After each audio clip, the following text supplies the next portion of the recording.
I'm Kevin Sully, joined by Gordon Mack. Gordon, did you enjoy your 1 day off from collegiate track and field and cross country? I did. It was a great 1 day off. But it was short. It was only 23 hours. It wasn't 24 hours, which made me think the athletes who are doubling back from indoor championships, they got one less hour of rest. Will that be the deciding factor of KIP2 or the other Arkansas women's abilities to run a fast 10K or 6K? I don't know. That hour is a lot. I mean, did you miss the hour on Sunday? Did you know that we lost the hour? Were you able to keep track of that? I did know that we lost the hour, and look, I could use it. But we're here. We've waited several months for the Cross Country Championships, the 2021 Cross Country Championships taking place in 2021 now. Man, this course is going to be hard. So not only are they dealing with the time change here, we got warm temperatures in Stillwater and a course that BYU coach Ed Eyestone says is the hardest he's ever seen.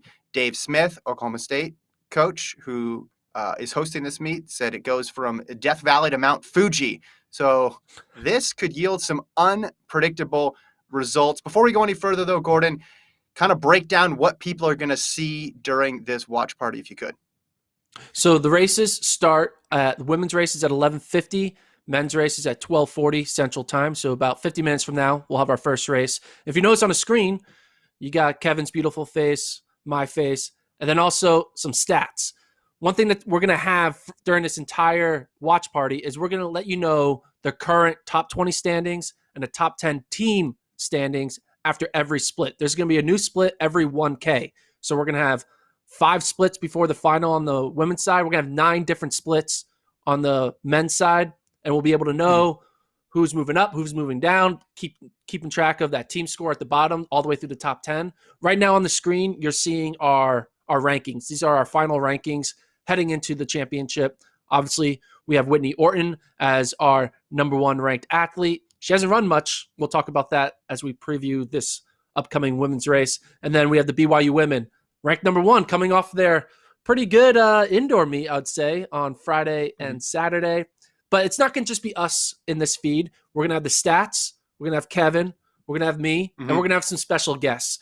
For the women's race, we're bringing in silver medalist Courtney Frerichs, also NCAA champion and 4th place finisher at the 2015 NCAA championships in Louisville.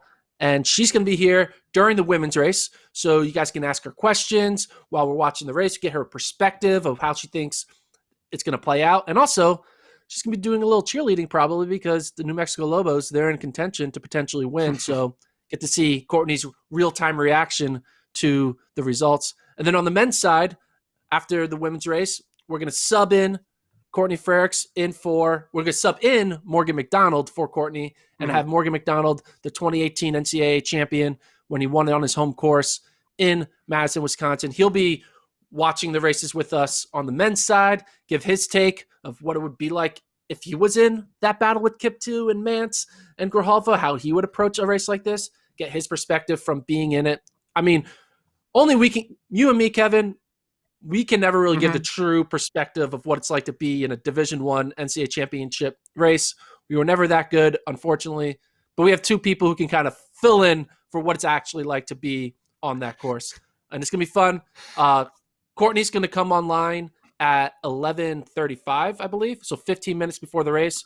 Morgan will come on 15 minutes before the men's race. But until then, we got to preview this meet. We got 2 great races, and we're going to crown champions. I'm excited. It's going to be a fun time. Comment your thoughts in our comments. You got live comments. We'll be answering some of your questions. Give your picks, give your hot takes. Tell us where we're going to go wrong, where we're going to go right. It's going to be a fun time. Fun 2 hours of cross-country madness. Yeah, and subscribe while you're here, please. That was a great speech. Subscribe. You forgot the most important part at the end. Subscribe to the FloTrack podcast YouTube page. Yeah, you will not see the race on here, but you will see, like I said, real-time reaction and updated scores. For those of you who were the true diehards who were with Gordon and I on Saturday for the NCAA indoor setup, it'll be the same, except instead of projected scores, you're going to see actual scores. So Gordon's not going to try to project what the 6K will be at the 1K. He's not going to do that. That would be crazy. But he's just Yeah. going to tell you what's going on at 1K, and then we'll have plenty of time to dig into what it means throughout this race. As Gordon mentioned, yes, comment in the chat box. You can also put your predictions there as well. And when we get the guests on, we're going to open it up, obviously, to your questions as well. We'll have plenty of time to do that. But first, man, Gordon, we're about 45 minutes away from the start of the women's race. So why don't we start there and jump into this women's race? You mentioned on the screen right now, those athletes are listed in ranked order, same with the teams. So let's start first on the team side. We'll do the individuals after that. The number 1 ranked BYU Cougars. What do you expect to see from them today? Well, they're undefeated on the cross-country course in the 2020-2021 season. They won back in October on this course in Stillwater at the OK State Invite. Pretty one-handedly. Competition wasn't that strong. Then they went on to win the Silver State meet in Nevada. They won their conference meet pretty easily. And as you guys seen, they had an incredible indoor meet, but none of those indoor athletes are going to be here on the cross-country course. So it's really 2 teams. So indoor track season was really a completely separate situation from what we're going to see in these 7 women in Stillwater. And they're ranked number 1 because they got the best athlete on paper, Whitney Orton. She hasn't raced since October, but she did do a workout in the West Coast Conference Championships. We filmed it. We'll probably post that workout this week. She looked good in the workout. So from my perspective, from my eyes of what I've seen and what they have, they are the favorites, but they're favorites in a close race. They're not separating themselves the way BYU and NAU on the men's side separate themselves from the pack. They could easily get 4th. They could easily get 5th, but they also could easily win, which is kind of what's going to be unique about this women's race, is that from 1 to 5, you could argue pluses and minuses on all those squads. So BYU, they're the favorite and probably the tightest race we're going to see. And that's purely because, if you look at our rankings, we have Orton ranked number 1, and then we have Anna Camp ranked 14, and then Frenthawaite 19. So we have 3 women in the top 20. It's pretty good. They're going to need a great 5. I think that's going to be a story for everyone. But yeah, BYU, they have the star up front, and they have 2 strong sticks in Camp and Frenthawaite. That should be enough to put them in the conversation. When I look at all these teams, because of the way the season played out, you can put it into 3 chunks. You can look at the teams that ran fall cross country. Either they had a full season or they had just 1 meet. You can look at the indoor season, and then you can look at cross country. The BYU women, they touched on all 3. Now, back in the fall, you were there in Stillwater when they won that OK State Invite, which got them the opportunity to see this course, which I don't think can be underrated in a course this challenging. Again, a lot of undulations in the course, and the ending, you're going to go from the lowest point to the highest point in that home stretch there. So that's going to be a big challenge. So an advantage there for BYU being, seeing as how they saw the course already. Indoors. Now, when it comes to indoors, we saw how well BYU did in the indoor meet. Won the DMR, Courtney Frerichs. But remember, that's a completely different team. Completely different. They weren't even practicing together. I was texting with Diljit Taylor over the weekend. I said, hey, has Whitney Orton been working out with Courtney Frerichs? Because Courtney Frerichs, we all know how good she is now because she just won 2 NCAA titles. So they haven't even been working out together. But there is one key indoor result that you can pull as it pertains to BYU chances, and that's Anna Camp. BYU's number 2 ran an 8:52 3K at UW, beating Courtney Frerichs. She beat Courtney Frerichs, so she beat the NCAA 3K champion. Now, that was early on in the season, but that just goes to show, where we think BYU's number 2 runner is. And then we get, like you said, undefeated in this winter cross-country season. They won that Silver State meet, won West Coast Conference Championships. We'll talk more about Orton individually because I think that's sort of fascinating. She hasn't run a race since October 2020. But let's go into the number 2 ranked team, the New Mexico Lobos, who kept a very low profile and then came on late. Yeah, something interesting about this Lobo team is once they started giving us early in the year, I ranked them like awfully. I ranked them like 20th. I got some texts from Coach Joe Franklin. It's like, after they had their good first race, hey, we're not 20th anymore, are we? Huh? Sarcastically. And they weren't. They went from 20th in my mind to a top 3, probably potentially even maybe number 1 at the end when all is said and done. And that was purely because their entire roster had not run for almost a year and a half because of the pandemic. They had no data points. Right. They lost Wayne Kaladi. They lost a few others from graduation. And all of their new guns that they had were kind of just like untested. We didn't really know what they would become. It's kind of hard to know what an athlete does in this winter of 2019 is going to translate to the spring of 2021, or I guess late winter of 2021. So once they started racing, though, we realized, okay, this is a legit team and they're a unique team. This team is going to be led by an athlete in Avid Cohen who may not even finish top 10. I have her ranked 11th right now. That rarely happens. You rarely see a team win a national title without a low stick that finishes in the top 10. And this New Mexico team, because of their depth, because of the pack of their depth, could break that mold. They have Cohen, who may not be top 10 like a Whitney Orton or Donahue or Dudek type, but she's definitely going to be top 20. And then behind them, they have a slew of talented athletes that are likely to finish in the 20 to 50 range. And if they could put 4 between 20 and 50, the points are going to add up to about 150 team score. And this is a year where I think 150 is going to win. So we could not see New Mexico on the screen the entire race, and they could end up becoming national champions because of their pack from places 25 to 50. Average gap, 1 to 5 gap in their 2 meets this year, 24 seconds. So that's pretty good. You brought up the fact, though, about the low stick. You said it hardly ever happens. Since the field expanded to 31 teams in 1998, Gordon, the lowest one stick, let me say that again. Let's just say the worst low stick ever. Yeah. The highest scoring low stick comes from 1998 Villanova, 10th. So no one since 1998 has ever won the title without somebody being in the top 10. Now that year, Villanova went 10, 11, 15, 18, 52. So when your number 2 is at 11, that can change a lot of things. But it is very rare what New Mexico is attempting to do. Now, does Cohen have the potential, or whoever in New Mexico's number 1 is, to finish in that top 10? Of course, we could definitely see that happen today. But you're right. The key to them is just kind of moving that pack a little bit farther up and maybe getting a glimpse of the cameras at some point. Let's go now to the third one, the third squad here.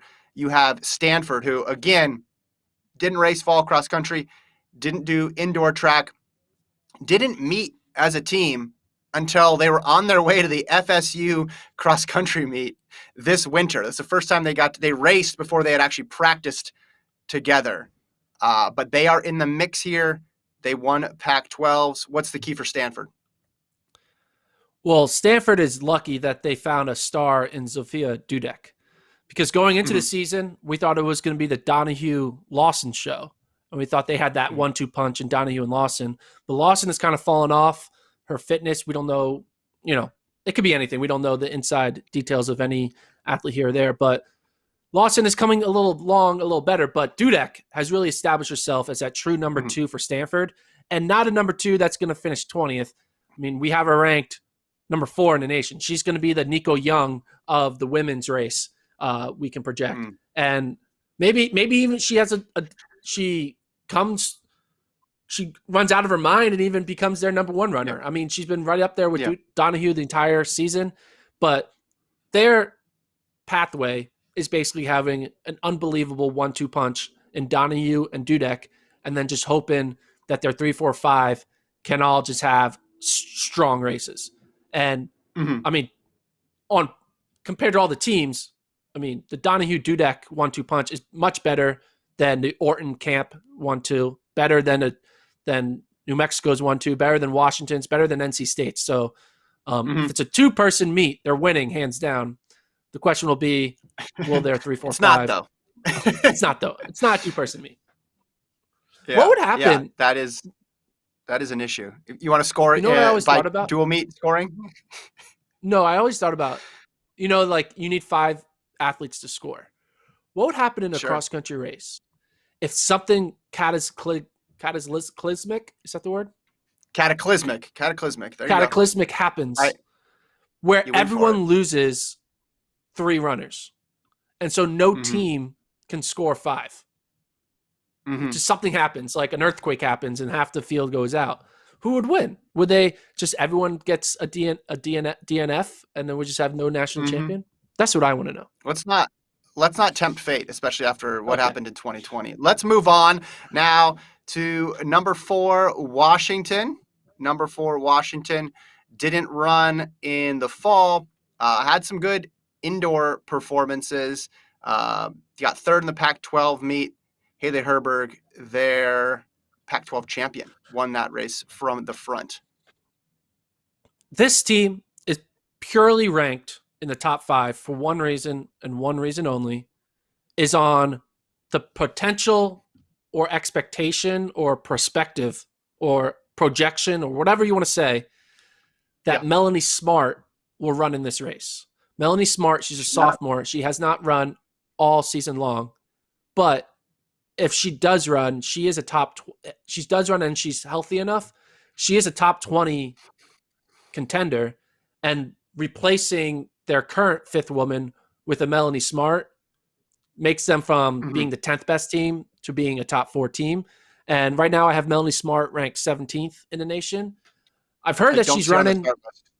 She's on a start list. They took her off. Are these well? So every team is listing 8 here, and she is not on the 8 that are listed on the Whoa. NCAA Okay, she was on live the result 10, page. so they might have taken her off. Mm-hmm. All right. Well, So that'll drop Washington Washington's down. not going to be that good in this race. I mean, they could still have a strong showing. Haley Herberg is running well. Ali Shadler, I mean, had a good indoor season. But yeah, Mm-hmm. okay, that does change things. So Melanie Smart not in the race definitely changes the perspective Mm-hmm. of what they can All do. right, and then we get to this next group. We get this next group of teams: NC State, NAU, and Colorado. Tyrone in the chat wants to know if NAU, the women, are they good enough to podium? I think so. Yeah. I think they have been competitive when they've gone up against the Stanfords and Washingtons and New Mexicos of this world in some of their Nevada meets. They dominated their Big Sky Championship. And they were competitive with New Mexico, Stanford, and Washington when they didn't run their number 2 runner. And now when they add their number 2 runner, that makes them much better. They're still, I mean, this is the second time at the NCAAs, right? They made it for the first time in like 13 years. This is round 2, so they have that a little more experience. They're not as wide-eyed to be like, oh, do we belong here? They know they belong. Mm-hmm. They were 13th last year, something like that. I think on a bad day they're getting 10th, and on a great day they're getting 4th. Mm-hmm. And then on a normal day they're getting somewhere in between there. Yeah, while we're on the topic of scratches and rosters, after Arkansas, the women won the indoor title, their head coach Lance Harder said that they were going to bring a younger team to Stillwater, rest some of their distance runners. So Lauren Gregory is not on the start list. Someone mentioned that in the chat. I appreciate it. But it also looks like they scratched Taylor Ewert as well. So Arkansas, we did not have projected in the top 5, but just an update there on who is running and who is not. NC State. Let me read NC State's starters to you. Starters. I like how I'm putting this into football or basketball or soccer terms here. And now, starting. Tell us where they're Samantha from. Bush. NC State, a lot of them are from New York. Samantha Bush, Kelsey Camille, Dominique Clermonte, Mariah Howlett, Savannah Shaw, Hannah Steelman, Caitlin Tui, and Julia Zachego. So a lot of people are going to focus on Tui. Steelman is coming back from the indoor meet, but Dominique Clermonte ran really well during the fall cross-country season. Doesn't look like she's raced since then, but she was the ACC champion. Yeah, it's going to be. I mean, NC State had so much potential in the summer, right? Mm-hmm. And then pandemic hit. They've been kind of struck with some injuries. I would love to know, like, if we had this NC State team if this championship was in November, would NC State be Mhm. more of a favorite to potentially win? I just think the time Mhm. off and some of the injuries, and they don't have Marley Starlipper yet, kind of just nothing really went according to plan in this first year of their, all their great freshmen and young athletes. Mhm. That this might be kind of like a wash race for them, where they still are competitive. They finish in the 5 to 10 range, but then Mhm. when it comes to fall of next year, or I guess fall of this year, Yeah. they are more keyed in. Starlipper's healthy. Caitlin Tui's back to her normal self, and they're able to show up in where's NCAA's next year? In Florida, Tallahassee. Tallahassee. Yeah, they show up in Yeah. Yeah. Yeah. Tallahassee, ready to roll. All right, let's do the women's individual race, and then we can jump over to the men. Again, I'm just interested. Orton, is she going to be able to win this? Not having run a race in several months. Uh, Donahue, Dudek, Mercy Chalangat seem like the biggest contenders. What do you see as the key factor here for the women's race? Well, first of all, Chalanga definitely signaled that she's going all in on cross because she scratched. She was originally in the entries for indoor, but then they pulled out. They pulled her Mm-hmm. out, I guess, last minute during the late scratch phase. So now she's going to be Mm-hmm. fresh for this championship. For people who've been following the podcast, I'm a huge Mercy Chalangat fan. So if she were to win this, it would be a great moment for me. But Yeah. I think it's going to be coming down between Chalangat, Donahue, and Orton. Donahue, I think, is probably the safest bet because she's shown consistency on the course. She's been running well. Orton, I feel like, is of course it's Orton because we just forget how good she is because she hasn't Mm-hmm. run lately. And then Chalangat, I think, is the wild card with she's kind of under the radar because she's not running in the big Pac-12 type meets or the Nevada meets. So she kind of can stay under the radar. But I think it's going to be one of those three. I'll be surprised if someone else showed up. I mean, can you see anyone else down that list on our rankings that you think could crack into a surprise win? I mean, Bethany Haas is a good sleeper pick, although she just ran in Fayetteville. Excuse me.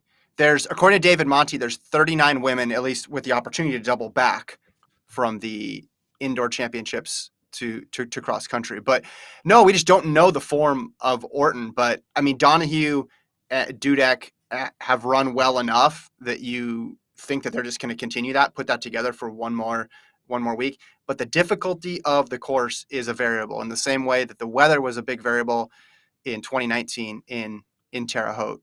Let's jump over to the men's race. And again, if you're just joining us, Dominic says, what about Herberg? Yeah, I mean, I think you got to give Herberg a shot just based on how tough she ran at the Pac-12 championship. She's coming on for sure at the right time. If you're just joining us, subscribe, please, to the FloTrack podcast, the YouTube page. Let's go to the men. Do you want to do team or individual first? We'll do team. Should I update the graphics so we can have the teams list on there? That's fine. Everybody knows it's NAU, it's BYU. Okay. Yeah, top two teams. Then you have Stanford, Arkansas, Wisconsin, Washington, and Notre Dame. But unless something crazy happens, it's going to be between NAU and BYU. I think that's safe to say. Yeah, and when you look at the matchup, we kind of look at they both have a good big three. It's going to come down to their 4 versus 4, 5 versus 5. Right now, you would argue that NAU has the advantage. Blaise Farrow's running better than Collision Shumway. Any one of Bosley, Raff, or Hasty is probably running better than Elijah Armstrong. But here's the thing. NAU, while on there are a couple question marks on some of the NAU's big 4, right? Question mark with Luis Grijalva. He didn't. He hasn't. You didn't do question marks all year. All year you had no question marks, and now what are we? An hour away from the race. Now you're talking question marks. Yeah, I mean, here? There is. He didn't look like his normal self when he came back in that second Nevada meet. So while his best performance he's had, his best performance happened in December in a track meet. So we haven't seen him run. Yes. You could argue Mance is better than Grijalva right now. So that's 1 point for BYU. Nico Young, while he ran well in his two Nevada meets. Cross country. If you guys watched the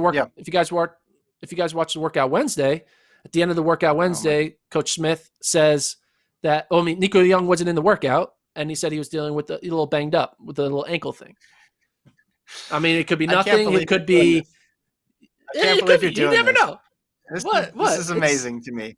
For months and months, all you've done is said that this championship is over, and then we get within an hour of the men's race starting, and now you're throwing doubts in there. There's questions for everybody, and you're right. None of the regular season stuff makes sense. Yeah, once they get on the line, none of the PRs matter. It's cliche to say, but it's also true. You can't make a halftime adjustment. You can't call timeout. So if things go south, they go south. But NAU has more margin for error than they did in 2019. The course, though, is going to be unlike anything they've seen before. I mean, they've raced on it, but they didn't race the full 10K. Travis just sent me this note from the USTFCCA that it's 58 right now in Stillwater, and they say it's set to be the warmest cross-country meet since 2010 when it was 63 in Terre Haute. So the heat potentially could be a factor as well, too.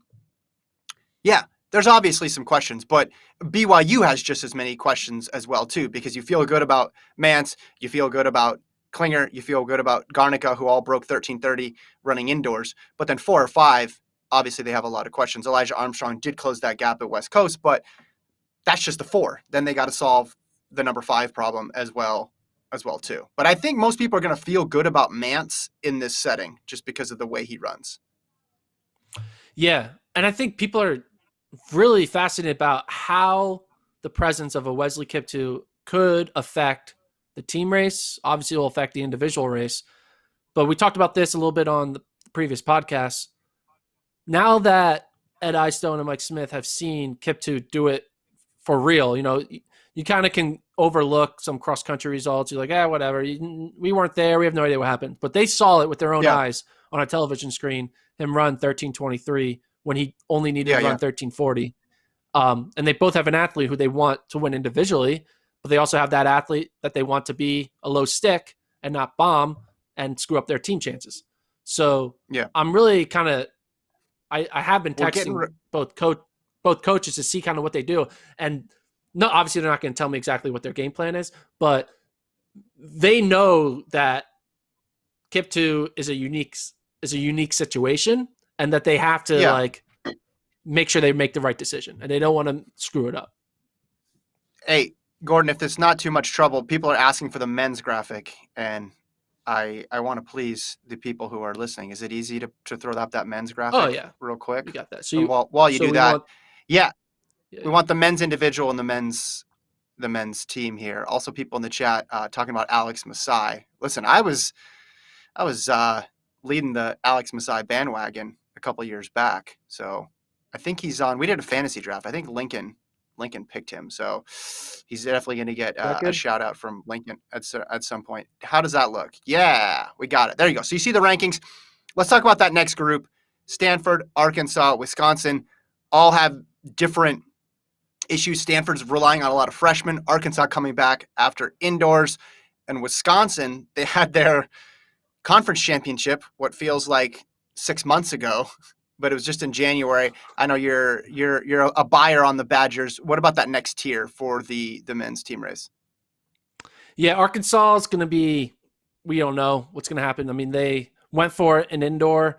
You saw Amoy Kemboy just kind of be like, what have I done, when he went with Kiptoo through that first mile in that 5K. Kemboy's, though, still good. I have him ranked 20th. Arkansas has a talent, man. If this was a fresh cross country season, Arkansas would be equal in my mind to NAU and BYU in this race. It would be a legitimate 3-team race, but because of indoor, Arkansas is kind of like the best they could probably do is 4th. Well, Stanford, they're young. So we want to say about Arkansas. Well, on Arkansas, people are talking about how Kiptoo is going to be tired. Amon Kemboy ran the 3K and the 5K. Gilbert Boyd ran the 3K and the 5K. And they had 4 guys who are probably going to run back today running the 5K. So I want to point that out. And their coach Chris Bucknam in the press conference said, "Hey, we're going to worry about Fayetteville first, and then we're going to go to Stillwater." So I don't know. Maybe everybody turned into Cole Hawker this weekend, and they're able to do crazy things on their second, or in this case, their third race. But it's going to be hard running a 10K after all that. But go ahead with Stanford. Yeah, and Stanford, they kind of are coming on strong late. They had a really good Pac-12 championship. They're led by some two freshmen, a redshirt freshman and a true freshman, and Charles Hicks and Cole Sprout. Mm-hmm.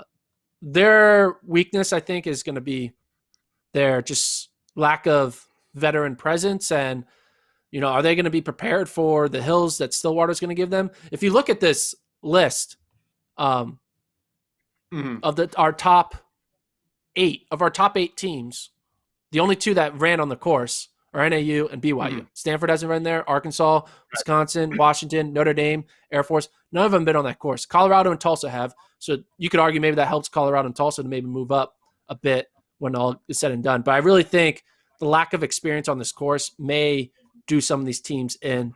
And then Wisconsin, I think they're the ultimate sleeper team. They're probably a sleeper team to the coaches poll and to other people, but to me, I've been like, no, this team is good from day one. So when they finish top 5, I won't be surprised, but maybe everyone else will be. I've been polling some coaches late last night. You'd be surprised how late some coaches stay up the night before a cross country championship. But yeah, I was like asking them, what are your top 5 teams, whatever. And none of them really had Wisconsin. And I was like, Wisconsin's good. And they're like, yeah, they say they're young. And I was like, yeah, they're young, but I don't know. Coach Nick Byrne, Gordon, let me go to sleep, please. Yeah, Gordon, can you please not text me? Hey, they text me. Late at I night? didn't just text them. They text me. I know I answered your text, but it's when they give you that thumbs up thing, that means they want the conversation to end. I think I guess that's what ZZZ means too. I should have. You're just now putting that together. That's good. Individually, someone asked if Cooper Tier's running. No, he's not. That would have been spectacular were he to run. Let's see here. Holt has some predictions. He says Kiptoo will go out in 4:20 and bomb on the hills, and he's predicting Mance, Kiptoo, Grijalva, 1, 2, 3. I mean, if you're going to bomb on the hills and still finish second, that's pretty good. That's giving him a lot of credit there. Wesley Kiptoo, 7-1. In cross country and track at Iowa State, 13:23 in that 5K, went out just under 4:07 for the mile. You keep pressing him on how he's going to race, so I'm interested to see what actually happens because it's hard to forecast this race without knowing what Kiptoo did. I mean, he definitely got that 5K going, and it led to a lot of PBs in Fayetteville, but he's the straw that stirs the drink in this race. So hear me out. So I'm trying to figure out what Kiptoo's going to do. Spent the past, ever since he ran a 13:23, I've been trying to solve the Kiptoo problem. I tried to solve it by texting the coach. They did not tell me what he was going to do, unfortunately. So I don't know. Oh, they interesting. Just responded with a smiley face. But Kiptoo has run a 10K. We actually have data of Kiptoo running a 10K. He ran at the track meet. And he's running this course. Correct? And he's running this course. At the track meet, he ran 27. I should have saw the exact time he ran. He ran fast, but this was his splits. 425, 425. These are 1,600 meter splits. 425, 425, 424, 423, 429, and then a 63-second close. So after 4 miles, he kind of lost it a bit, and he kind of like relaxed and wasn't able to maintain. He didn't run a 422 at the end. He still ran that 429. So my thoughts is that at 8K, 4 miles in, that's going to be the moment when Kiptoo's at his weakest. Now, sure, 429 is still pretty impressive. It's not like he ran a 450. But I think if I'm Mance or Grijalva, I sag off this guy, let him think he has it won, and then at 8K, reel him in and go broke. Because I think the more you sag off of him, the slower he's going to make the pace. I think he only goes fast when there's people on him. He does not go fast when he's by himself. And I think at 8K is when he's going to be his weakest, and that'll be the moment you go for the win. So if I'm Mance or Grijalva, or dare I say it, Nico Young for you, Kevin. If I'm any of those people, or Nico an Alex believer. Masai, If you're in Or the now it's the chat, Sai, Nico or believers, now's the time. Tell Gordon why he's wrong. Nico, I all think you sag caps. off of him. I think you sag off of him, and then AK go for it. But I will say this: I want to get this out. I predict that this race will be exactly like the 2017 NCAA championships. No, not 2000. Excuse me, the 2015 NCAA championships, the year Syracuse won. I think what Pat Tiernan did is going to be exactly what Wesley Kiptoo will do. I don't think there's a Cheserek really in the field to beat a Pat Tiernan, so I think Kiptoo can still just go on to win. But I think Colorado is going to be like the BYU, and Syracuse will be like the current NAU. I think, you know, you have Grijalva and Justin Knight. You have Pierce Murphy and Connor Mance. And then on the way down, you have Martin Hareher and Blaze Fairhoe, like the fifth-year senior. They match up pretty evenly. They're both going to score under 100 points, but I think NAU will come out victorious. So a lot of people were making that Martin Hayer, Blaze Fairhoe comparison. I heard that a lot. There's just in 4 or 5 years, Blaze Fairhoe is going to drop a just absolute fire marathon. It's going to be amazing, man. If the chat is any indication, the Nico people are here. They believe. We got we have subscribe. A Herrera believer there. Yeah, make sure they subscribe. So don't subscribe, because this is all Nico talk all the time. Just kidding. Herrera's interesting. Herrera's solid, and in a year, if Kiptoo doesn't go hard to the front, right, it's gonna open things up in the same way we saw Peter Sufer move to the front. But I just think because of how fast he runs early on, it's going to dissuade a lot of people. So we're about 15 minutes now from the women's race, and I think we're ready to bring on our first special guest. Gordon, this is very exciting for our first ever NCAA watch party. We have Courtney Frerichs, silver medalist and American record holder in the steeple. In the 2015 national championships for New Mexico, she was 4th. Courtney, how are you doing? Thanks for coming on. Good. Thanks for having me. Awesome. This is great. Are you wearing, is that New Mexico attire that you have on? Yes. Have to support the Lobos. I'm sure now that New Mexico is in the mix, although they've always been in the mix in recent years, what sort of memories do you still have from that 2015 team? Oh my gosh. I mean, that was the highlight of my college career. Just like, I mean, everything about that year. I mean, transferring is always stressful and everything, but I took a big leap of faith and trusted, Coach Butler in joining that group. And I just got pushed to a whole new level, and we had so much fun doing it. I think that was the best part, was we just enjoyed every step of it. And even that race was crazy, but kind of showed you the bond we had and the trust we had in each other. I mean, I remember at 2K, I'm pretty sure Joe said we were losing by 100 points or something, because some of us had gotten stuck in the back. And but we found the turquoise and we moved up together, and it was a major team effort. Like, the people that were racing on the course and off the course. And so just such an incredible memory. And I still talk about that day all the time. That's just how meaningful NCAA Cross is, I think. We're 23 minutes out from, or no, 13 minutes away from the start of the women's race. What would the women be doing right now? Like, what are they thinking about? What are they focused on 13 minutes before the gun? What did you guys focus on back in 2015? Mostly just staying calm. I think, we did a really good job of not talking about the fact that we were the favorites, or that, we wanted to win nationals and stuff like that. But the pressure was there. And, there's something different about NCAA Cross. I mean, it's nerve wracking, and it always goes out hard. And,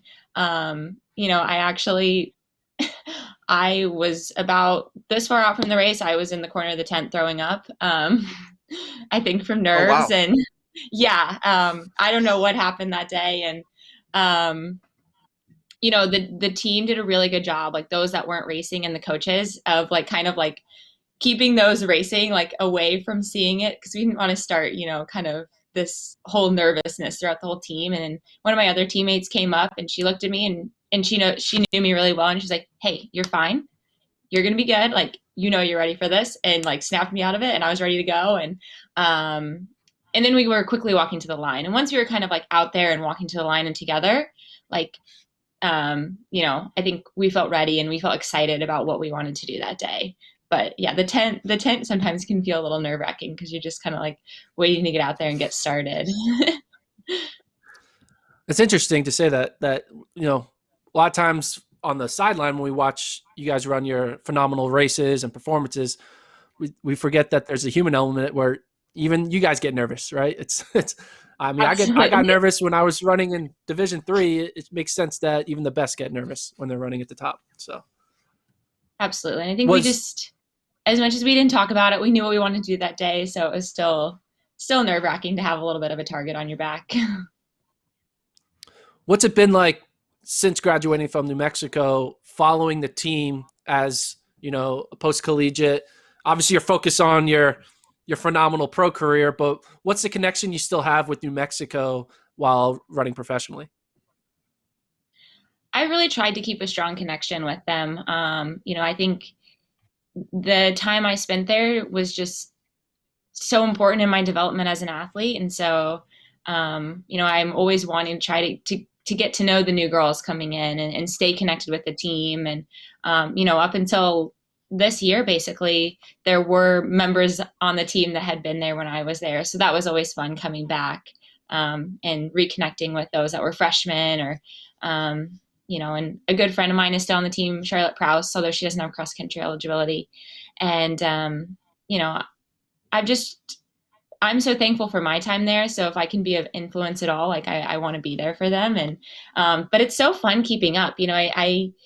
This year has been probably the team that I know the least just because of COVID. I haven't been able to get back and, either talk with them, or there's just been some changes because of, most of them, not racing for basically an entire year now.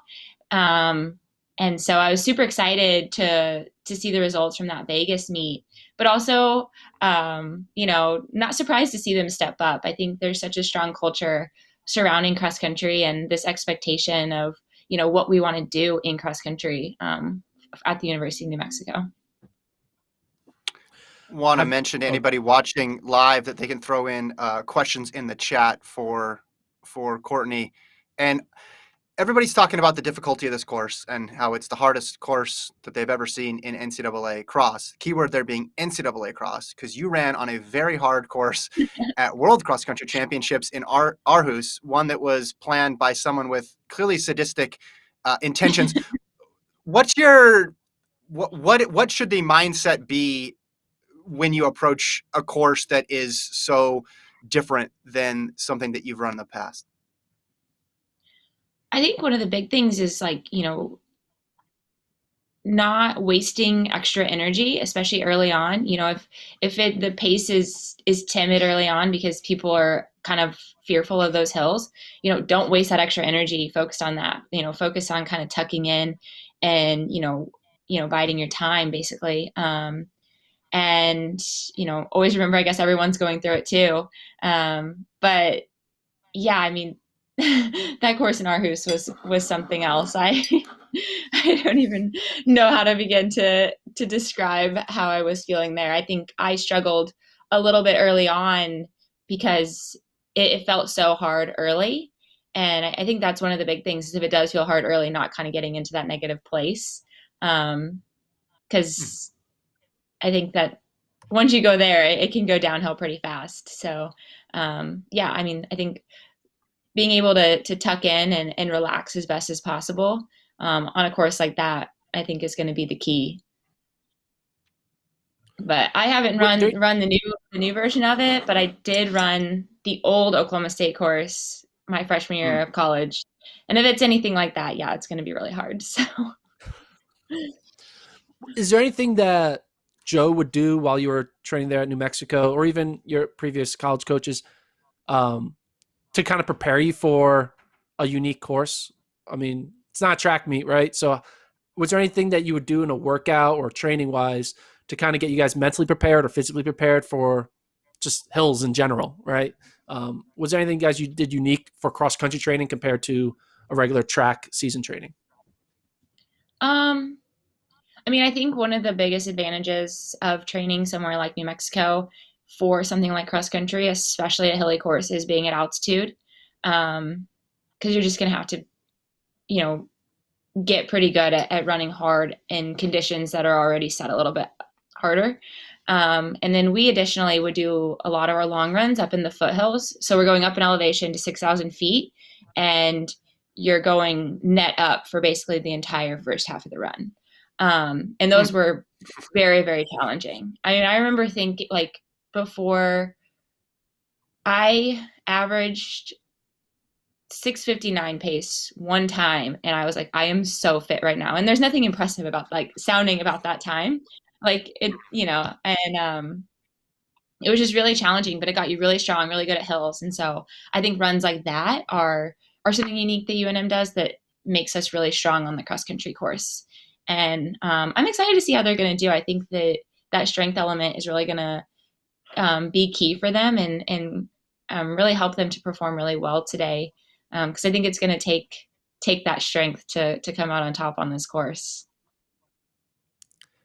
Yeah, well, we have the Lobos ranked second nationally, so they're in the conversation based on what we've been watching. Have you been following what they've been doing at, like, Mountain West and some of their other meets a little bit? Yeah, I got on and I watched the Mountain West meet last weekend, and was just super excited with how well they ran. And I think what I've been most impressed with is that pack. You know, their pack time is pretty small, and you know, that's a big reason why, like, our 2015 team was so successful, was because we were able to spend a lot of the race running together.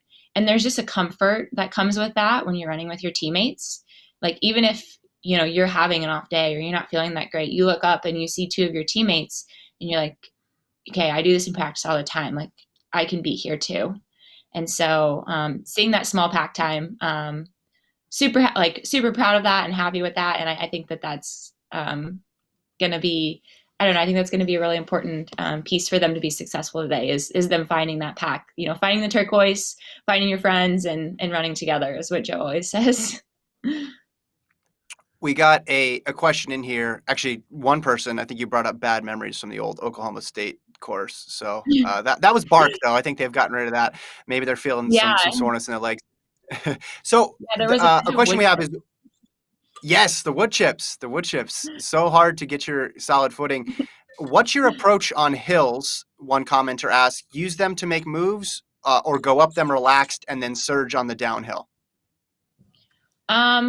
So my college coach always had me wait till kind of like cresting of the hill to kind of make the move. I remember one particular race in college, it was down to myself and another girl, and she tried to make a really big move on the hill. And by the time we got to the top, I think she'd kind of gassed herself a little bit. And then I was able to then make the surge at the top, and I broke her. And so I think that for, like, me, that's I like that strategy a little better. Yeah, kind of wait till the very top and then try to make your move and take advantage of the downhill. But Gordon, we got some people asking, what are they going to see on that bottom right box there with the clock over the grass? So that's just going to be a running clock, so you guys know where we are when we're watching the race. So we know if 3 minutes in, 4 minutes in, whatever. And the backdrop is actually a POV of where they'll be on the course. So it's actually, so we'll know if they're inside the woods or out in the skirts going up the hill. So you'd be able to kind of tell where they are on the course as well as the time. So that's the purpose of that. So that clock will start in about 2 minutes when this women's race takes off. And then, Courtney, just to confirm, you can see that bottom left picture as well, too? Yes. Yep. I know our folks at home can't see that, but I want to make sure you can see that. So they're getting ready to go here. One more question I want to squeeze in before we get into the nitty-gritty of the race itself. The BYU women ran really well at NCAA indoors. Now, they're running essentially a different squad, but I think you're in a good position to answer this because you're on a big team right now, and oftentimes your teammates, drop monster performances, and maybe you're not at the same meet, maybe you're not on the exact same schedule. What does that do, if anything, for your confidence when you see people you've been training with or people that you're familiar with do something big, even if you're not going to go out in the very next race. Maybe you're going to have to wait a day or two or a week or two to run. Oh, I think that is key in feeling ready. And I think that gets you so motivated to see your other teammates performing well. You're like, okay, they're training really well. It paid off. They showed up. Like, I'm ready to do that too. I had that happen in London 2017. I hadn't trained with Amy in probably 2 months, and I watched her win the medal in the marathon in London. And I just said to myself, I want to have that moment too. Like, watching her do that just really got me going and ready to do that. So I imagine they're riding a high after watching how well their other teammates performed at the indoor meet this weekend. Yeah, interesting dynamic there too with BYU, because two of the women who were on the DMR team last year, where the meet got canceled, that was their last year of indoor eligibility, but they still have XC eligibility, and then their team goes and wins the DMR with two different people there. So, a chance to get your own national title there as well. So looks like we're getting ready to get started. Obviously, Courtney, throughout this, just add as much insight or your thoughts as we go. I know Gordon will be updating. We'll actually reset it for us, Gordon. The splits, how often are you going to be updating those? So after every 1K, we'll have the updated splits of the top 20. So the top 20 women and the top 10 teams splits. So gun is off, 5-6 seconds in, we're ready to go. But yeah, after every 1K, we'll be able to know where the team standing is and individual battle on your left side of the screen. And it does look windy. That it was looked my really windy one takeaway from the There's a hard lot course of plus wind. The winds were definitely blowing around. Yeah, I think you're going to see a decent pack, if I had to take a guess, between maybe a little fear of the hills plus the wind. Everyone's going to want to tuck in. When you were running, you were obviously finished 4th overall. Was the thought like, hey, I need to finish 4th overall? Were you like, I need to be in the top 5 position the entire time? Like, how, if you want to be a low stick for your team, what is the best strategy? Is it go right to the front? Is it hide in the top 20 range? Like, how did you go after trying to be a low stick? I mean, I think the goal was still to see how well each one of us could place. I was one of the ones that did not run that Louisville course very well and got stuck in like the middle of the pack where the course narrowed. So I didn't make my way up to the front until probably about halfway through the race. So that was a little bit not to plan, I would say, just probably a little bit poor execution. But I actually feel like I served a really good role that day in terms of that also happened to two of my teammates. And we looked over and saw each other, and we were able to work together to get to the front. And then we all made our way and ended up in the top 15, despite our like first, 1K, 2K being probably in the 60s or 70s. So I do think the better strategy is what we're seeing a lot of the potential low sticks doing right now and going, kind of being in that front pack, but maybe tucked in like 10, 15. When you're running in a cross country race, do you think about time at all? Like, when you hear a split at the 1K or 2K or a mile, does that mentally affect what you're thinking about what you're doing? Like, oh, I'm going too slow or I'm going too fast? In a race like this, I really try not to. I wouldn't try to think about time. I think that's the beauty of cross country and why it's kind of fun to see it on a pretty tough course this time around is, it's about racing on that day, and time is pretty irrelevant, I would say, because conditions are going to be different all the time. And, but yeah, I always, in general, try to, not think about the time. So it looks like, Haley Herberg leading the way, and it looks like Caitlin Toohey was up there. I saw Advoco. I saw that turquoise that you were looking for. I saw the turquoise. Courtney. I know. I saw that. Like, okay. But just I guess not surprised to see Haley Herberg at the front after watching. I saw some highlights from that Pac-12 meet. where she really took it from the gun. Mm-hmm. So if you look at the screen, we updated the splits at 1K. NAU women out strong, 59 points through the first 1K split. Now that is obviously super early. The entire top 20 separated by like a half a second. But Haley Herberg leading the charge. The two Alabama duo, second and third. So good start there for NAU and the Alabama duo. My husband did say to watch out for the NAU women. He said he might have a little Big Sky bias, but he said he was really impressed with how they looked at the Big Sky meet. So, yeah, and I wonder, Courtney, if you were one of the individual favorites, given the warm weather, given the wind, given the tough course, how would you decide when to make any sort of move out of the pack? I think you would have to know your strengths as an athlete. If you're really confident in your kick, maybe you sit back a little bit further.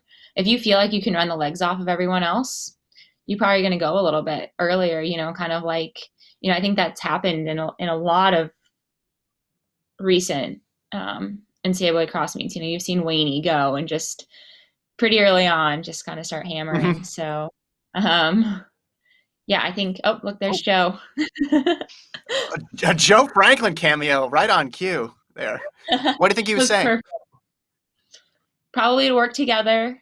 And then I'm sure something to do with this hill that's coming up, if I had to guess. Yeah. You could just tell how steep that one. A lot of times you don't really, if you're watching on a broadcast, you're not there on purpose. You can't really tell how big one of those little gentle rises is, the ones that hurt your legs, but you can't tell on TV. That one was like, okay, that's a hill. That is a hill. Yeah. They did a good job. That was seeing it from them running up it and then just looking up the hill. It was, that was a steep one. So we're about 1.7K into the race. Coming up on 2K split. When do you think we can start looking at K splits when we know like this is kind of the teams in it? Like when, from your experience, when does the race settle in? All right, these are the teams in contention to win. I say once you're into that second half, I think there's so many different strategies that the first half, you have people that are going out really hard. And then I guess I just know from my experience as an athlete at UNM and just having kept up with the team, over the last now 6 years, we definitely had a tendency to just continue to move up throughout the race because the second half of the race was always going to be our strongest point. I think you'll see that with a lot of the altitude schools. So it's not surprising to see, BYU maybe in fourth right now. I wouldn't be surprised if we see them move up because the altitude really comes into play, I think, in the second half of a cross-country race, that strength. Mm-hmm. So at that 1K split, I know we're almost to 2K now, but the 1K split, NAU's fifth was in 22nd. So a good start for NAU to say the least. Yeah. But now the 2K splits are on the screen, and NC State, the team we kind of been counting out because of they haven't been running well, is right now first with 106 points. Their fifth is in 48th place. Wow. But like you look at we always been saying it's going to take about 150 points to win. So right now I would say those top four teams are all in that range of these are going to be enough to win. We'll see how it spreads out once we get to 3K. But right now I think NC State, NAU, BYU, and New Mexico there pretty much all virtually tied based on, it's just a giant pack, right? It could be plus minus 10 bodies at any given split. The thing that would worry me is Stanford it looks like their fifth is 82, if I'm looking at that right. So a little bit of a gap there for Stanford as one of those contenders. So we'll see if it turns into a 5-team race or a 4-team race. But yeah, this is a pretty close, as anticipated, right? We thought this all year, not just because we didn't know who was in what shape because of the pandemic, but just because of how evenly matched the teams are. It looks like Orton now is at the front. And yeah, and then you got two NC State runners on the right there with Tui to the far right. Looks like Herberg's dropping back there on the left. Yeah. I feel like Yeah, it looks like there's like a pack. An individual. And then obviously a low stick for Stanford. Yeah, and you kind of look, there's like a pack of like 20-ish women that have separated themselves from the second tier. And, look, Caitlin Tui's in there. The BYU women are there. If Tui has a good race, I mean, Tui right now in 7th through 2K, she's going for it. She hasn't – if Tui comes out, I mean, we'll be like, of course, it's Caitlin Tui. She should be able to do this. Yeah. But based on what she's done on the indoor scene, we haven't really seen like a superstar type performance yet. But if she finishes top 10 here, that would be amazing. Yeah, she's definitely amazing on the cross country course. So I think you can probably expect anything from her. What do you glean, Courtney? It's so hard to tell because we're so used to like looking at splits and using that to anchor like the effort level. But can you glean anything from just the style in which they're running, or maybe how many people are in that remaining group about how hard they're going, how many gears left they have to shift up to? Because I'm looking at Whitney Orton right now, and she looks really, really comfortable. But I also noticed that there's been a big separation between that first group of, I don't know, say 15 or 20 and everybody else. Yeah. I think it's a fairly honest pace, but I don't think that you're having anybody that's like really kind of dropped it quite yet. The fact that, we're almost at 3K and you have that many still in it, 6K is not that long. So I think right about now is when you're going to start to see the moves being really made. Orton does not look like somebody who has not raced in 5 months. No. She looks. They were keeping her fresh, really, I guess. Good. Yeah. What do you think about that in terms of would that hurt your confidence going into a race, not having towed the start line for the entire year? Yeah, I definitely think it would be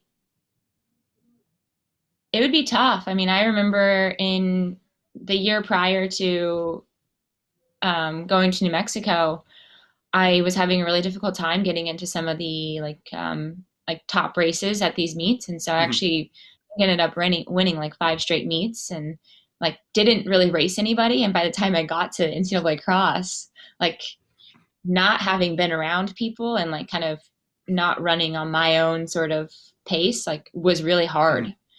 So, but she's used to working out with a really talented group of women, so I'm sure she's been pushed in practice. So that kind of feeling is probably really familiar of, just being pushed really hard and maybe having to go to the front when the workout gets hard to push your team.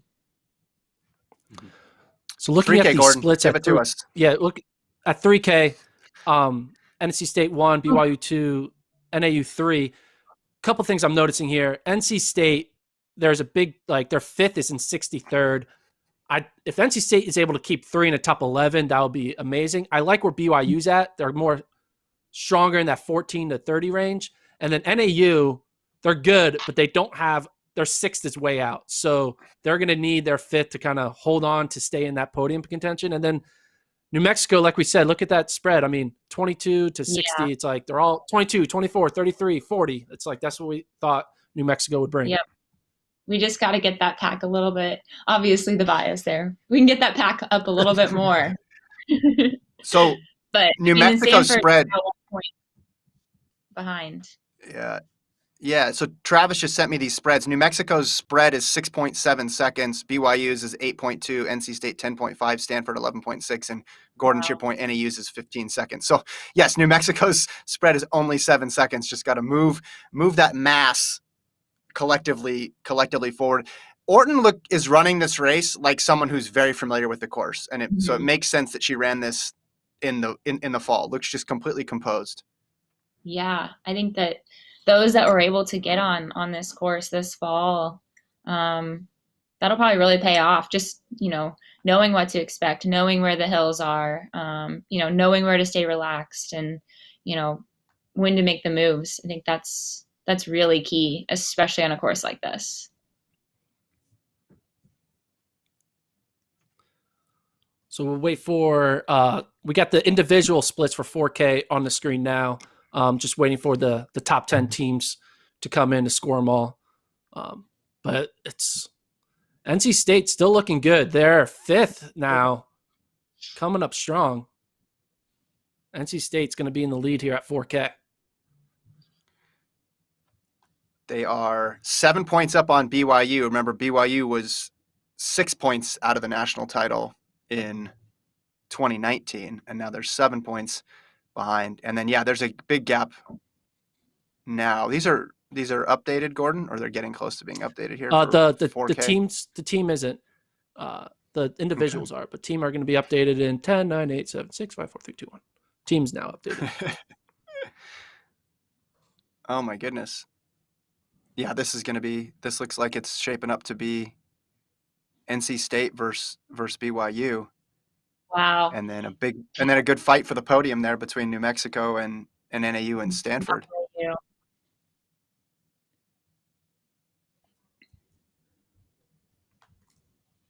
So who is in that? Let me get this NC State roster here. So that's Steelman coming back from the indoor meet in 8th at 4K, Kelsey Camille in 10th, Tui in 15th, and then Dominique Clermonti, we mentioned her, won the ACC title back in the fall as their 4th, and then their 5th comes in 48th, Julia Zachago there. So they are holding steady here. Now it's interesting, right? Steelman has a race in her legs from a couple days ago in Fayetteville. Is that going to play any factor over these final 2 kilometers? We'll see. Yeah. And you look at that. Oh, sorry. Go for it. Oh, no, I'm just really impressed with all those that are coming back from the 5K to race again. If you look at the NC State BYU matchup, they're pretty much all together, right? They're number 1's 1 and 7, 2's 9, 10, 3's 11, 13, 4's 21, 37, and they're 5th, 40 and 38. So the 5th women on both BYU and NC State basically running side by side right now. BYU has the luxury, though. They go to 6th. They're 6th at 60th. NC State's 6th is in 106. So it's do or die for NC State here if their top 5 can all hold on. Yeah. And Travis just sent me this. Travis, NC State's 5th, move up 23 spots from 3K to 4K. Which is why they're leading here. We should mention, too, that Amaris Taisma in 2nd there from Alabama. A lot of people may not know her name, just a sophomore. She had a really good indoor season, too. So she's right there with Whitney Orton. You see an Oklahoma State girl on the top. She's in 3rd right now. I'm sure she knows this course very well. So yeah, that's Taylor Mexico, Rowe. Close in contention for a podium. I mean, Stanford, NAU, and New Mexico. That's going to come down to 2 of those 3 are going to get it because there's separation to 6th. Yeah. The last 2K is where a lot's going to happen. So.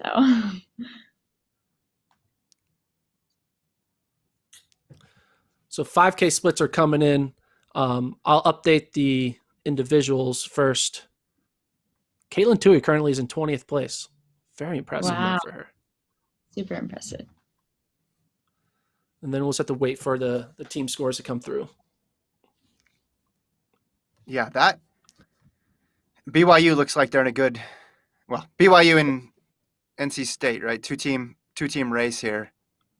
And it's just a matter of whether or not they can hold on this last kilometer here. I'm getting these 5K like this. Splits. New Mexico now in 3rd at 5K.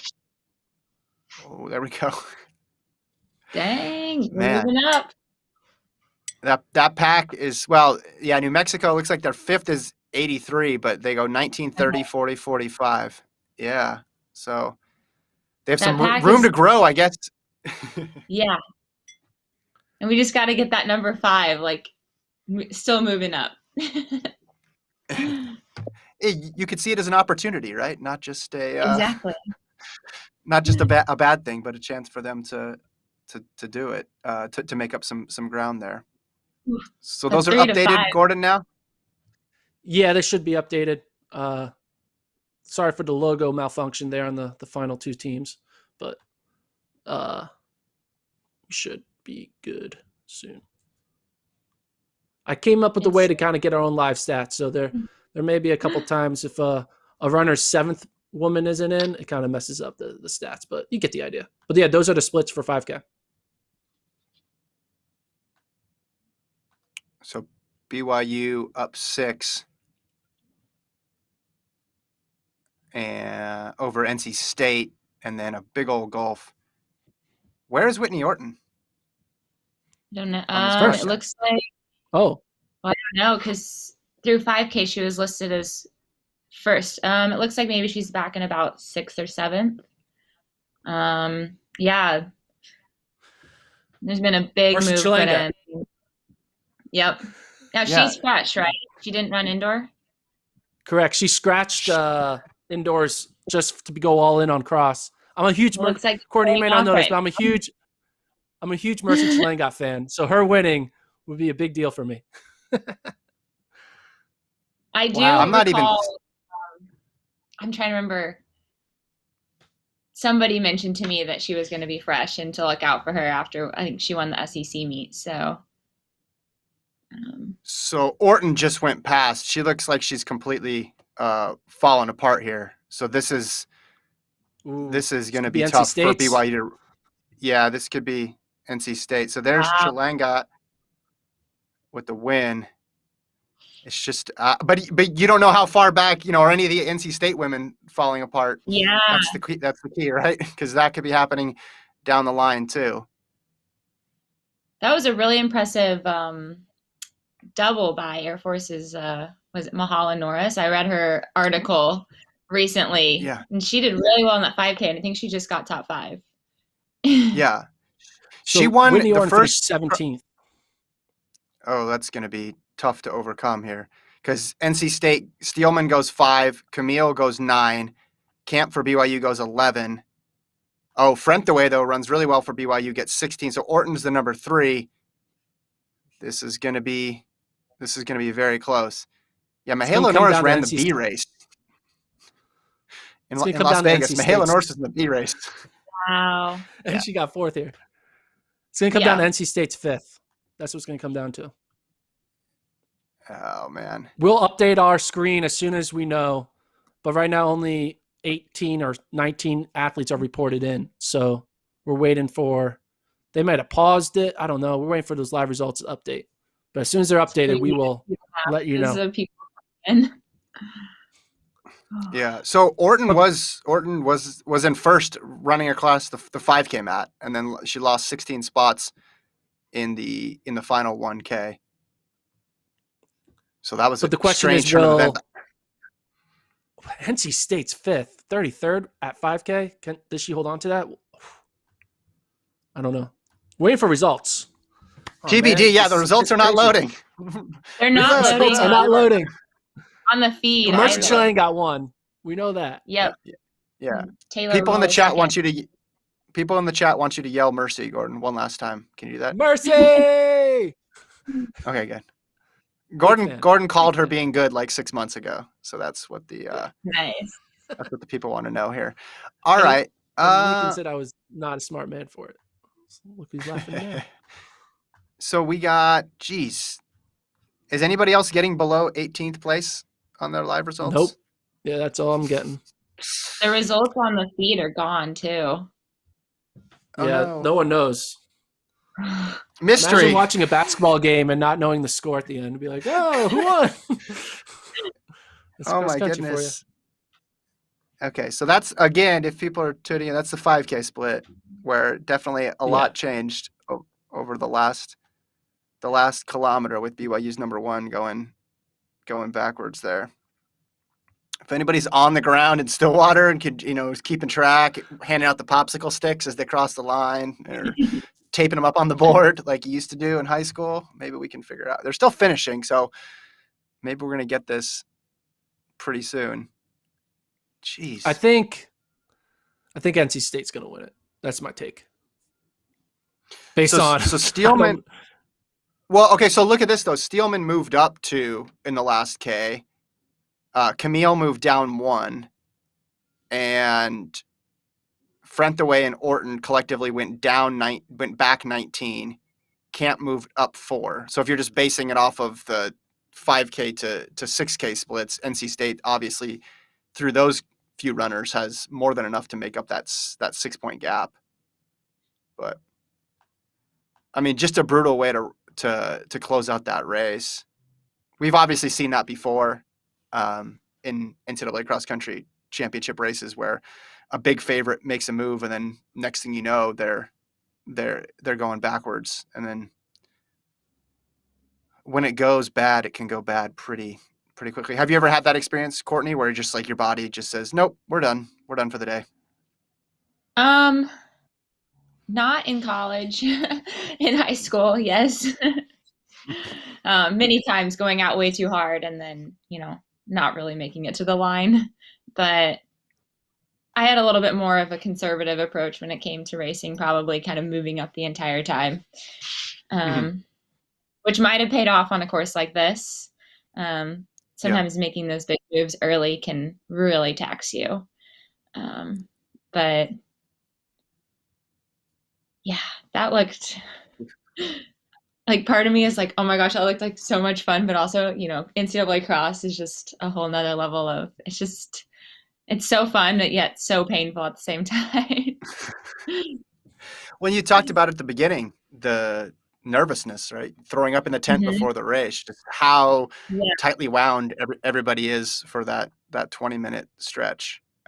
Yeah. I know I told you we'd let you go after the race, but you are not allowed to leave until we get official results. I know. I want to know the results. I think we have the results. I think BYU has won. I think NC State's 5th. Okay, that could be wrong. I think I shouldn't have seen that. I think I saw a flash, but I think BYU won. That's what I think. I saw a flash of results. It's gone. They were there for like 10 seconds, and it said BYU. They're gone. And so I think BYU won. I think NC State got 2nd. To be honest, I don't remember who got 3rd and 4th. I should have remembered that when I saw it. But I think BYU won. And I think BYU won handily. I think NC State's 5th fell apart. I could be wrong, but I think that's what happened. I think BYU won. Which makes sense. If Orton's falling apart. They'll say not available. I know. Courtney, use your vast network, Courtney. Theory. Text somebody. Does Jerry know? Does Shelby know? Somebody's got to know. Nobody knows. I think. I feel so nervous. Okay, Daniel in the chat confirms Gordon. He says results were up briefly. NC State's 4th and 5th fell way back, but Stanford 3, Michigan State 4, Minnesota 5, New Mexico 6. Oh, let's quickly copy and paste. Let's get these up. So Gordon in action. Okay, there I see it. So BYU, I'm seeing this, Gordon, 96, NC State 161. So, oh my goodness, how things changed over the last K. Can that be right? Yeah, they're saying their 5th moved all the way back to 79th. Stanford 207, Michigan State 212, no NAU. Minnesota Did 230. NAU fall out that far? This can't. 11th. Where's NAU? 11th. 11th. Okay. 11th. I guess that makes sense. Dude, so this last K was insane. The amount of teams that moved up and fell off.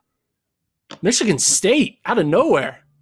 Yeah, I don't even know that I saw them in the top 10 at one point. But I mean, that's what it comes down to, is that last bit. So yeah, looking at the scores, Michigan State, their 5th was 81. I mean, they just had to. I mean, this is kind of surprising. I did not see. I mean, New Mexico and NAU were like tied at 3-4, and then they both fall out to outside the top 5 in that last K. It's very phenomenal, especially NC State. They had their 4-5 in the top 40, and then they finished 51 and 79. So something happens in that final K that really hurts. That's causing craziness to happen. to hear what that last K is like, because there was just so much that happened in that point. Yeah, I'm trying to see who the big movers were over, like, individual wise over that last kilometer, because there's got to be some people who gobbled up 20 places to see that much Mm-hmm. team movement, right? And you guys brought up a good point. You're like, well, if Orton's going backwards, then maybe some other people are as well. Oh my goodness. Yeah. What a last K. All the men watching that are probably like, oh my goodness. Uh-oh. I better calm down for 9K. Yeah. Awesome. Strong awesome. runs though for Michigan State and Minnesota. Yeah. Come up and finish in the top 5. They were never mentioned once in any team conversation the entire regular season, and for them to both finish 4-5, very impressive. So what's been so interesting just about this season in general is you didn't really see teams face each other like you normally would have. So it was really difficult to know where they would all line up because they probably only really know their own conference competition. Yeah, just incredible. I'm texting Dilgy telling her they won. Hopefully they know on the ground that they won. She's on TV right now. They're about to get like they're about to get interviewed. So BYU is aware that they won. So that's the third distance title this weekend if you're keeping track for BYU. DMR and then Courtney Wayment in the 3K, and then now this race. But man, you could write a whole book on that last kilometer, I think.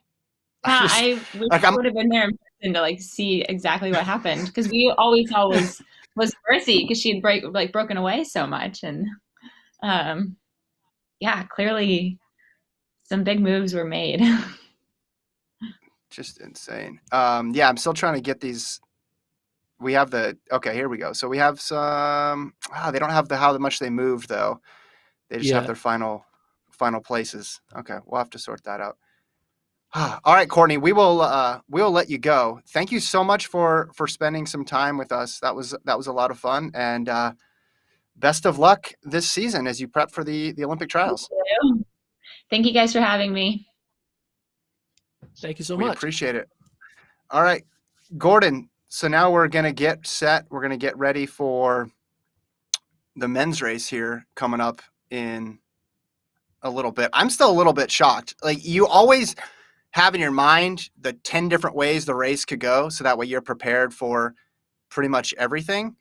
And we knew the course was hard, but again, once we have time to dig into these results, I think there's going to be some pretty stunning results, some moving forward and moving backwards that we see. Just insane here. Again, just to remind people in the chat, we are not in charge of the live results, in case there's any confusion. Gordon is not in Stillwater checking people as they cross the finish line. We are just looking at the live results when you are looking at them. So if you are watching the old school way where you'd get they would have you have a piece of paper on your bib, and there's a person with a ring, and you have to put it on it, or you get a stick and you have to count the stick. Yeah. So it's like, hey, I got the stick first, so I won. Good old high school days. We've progressed since then. But then there's moments like this where, and listen, how long do we have to wait? 4 minutes? I mean, in the grand scheme of things, not all that long, but we're used to just knowing the second it happens. Yeah, so we got Morgan McDonald now coming up in how many minutes? At 12. Oh, in a few minutes, hopefully. 12:35. Try to get him. So 13 12:35? Okay, 12:35. Yeah, we'll see. We're going to try to get Coach Taylor to call in from her cell phone into the show. Don't overpromise here. So don't overpromise. I'm not going to overpromise, but she's currently doing an interview with the TV production. But if she checks her phone and she clicks on the link I sent her, she'll come into this show and give her instant take on that result. Man, how many texts do you think she has right now? How many texts? Probably a million. I should probably keep texting her the same link over and over, so I move up to the top of the list. That's probably what I should do. Yeah. If it doesn't work for you, we'll just we'll keep trying, I guess. I'm really waiting to see these K by Ks on here, because it's going to be really fascinating Someone said, well, I actually I don't want to speculate until we actually know, but it looks like, I mean, NC State 4, 7, and 20, so 3 in the top 20, point wise, raw score. Pretty dang good. Michaela Norris, as I mentioned before, was in the B race in that first Vegas meet we went to, and gets 4th at NCAA Cross. Just amazing run for her. We're still working to get these results. Let us know in the chat, if you're in the chat, what you thought of the women's race, predictions for the men's race as well. And while you're here, subscribe, please. Subscribe to the FloTrack podcast YouTube channel. Put questions in as well, too. We're hoping to be joined by Morgan McDonald for the men's race. Many thanks to Courtney Frerichs for coming on. Pretty cool story she told there, just to give you the idea of the pressure of the meet, that she threw up pre-race before she went on to get 4th in 2010 outside the tent. I mean, if that doesn't tell you how much they care about this meet, nothing really will. But what a fun time it was talking with her.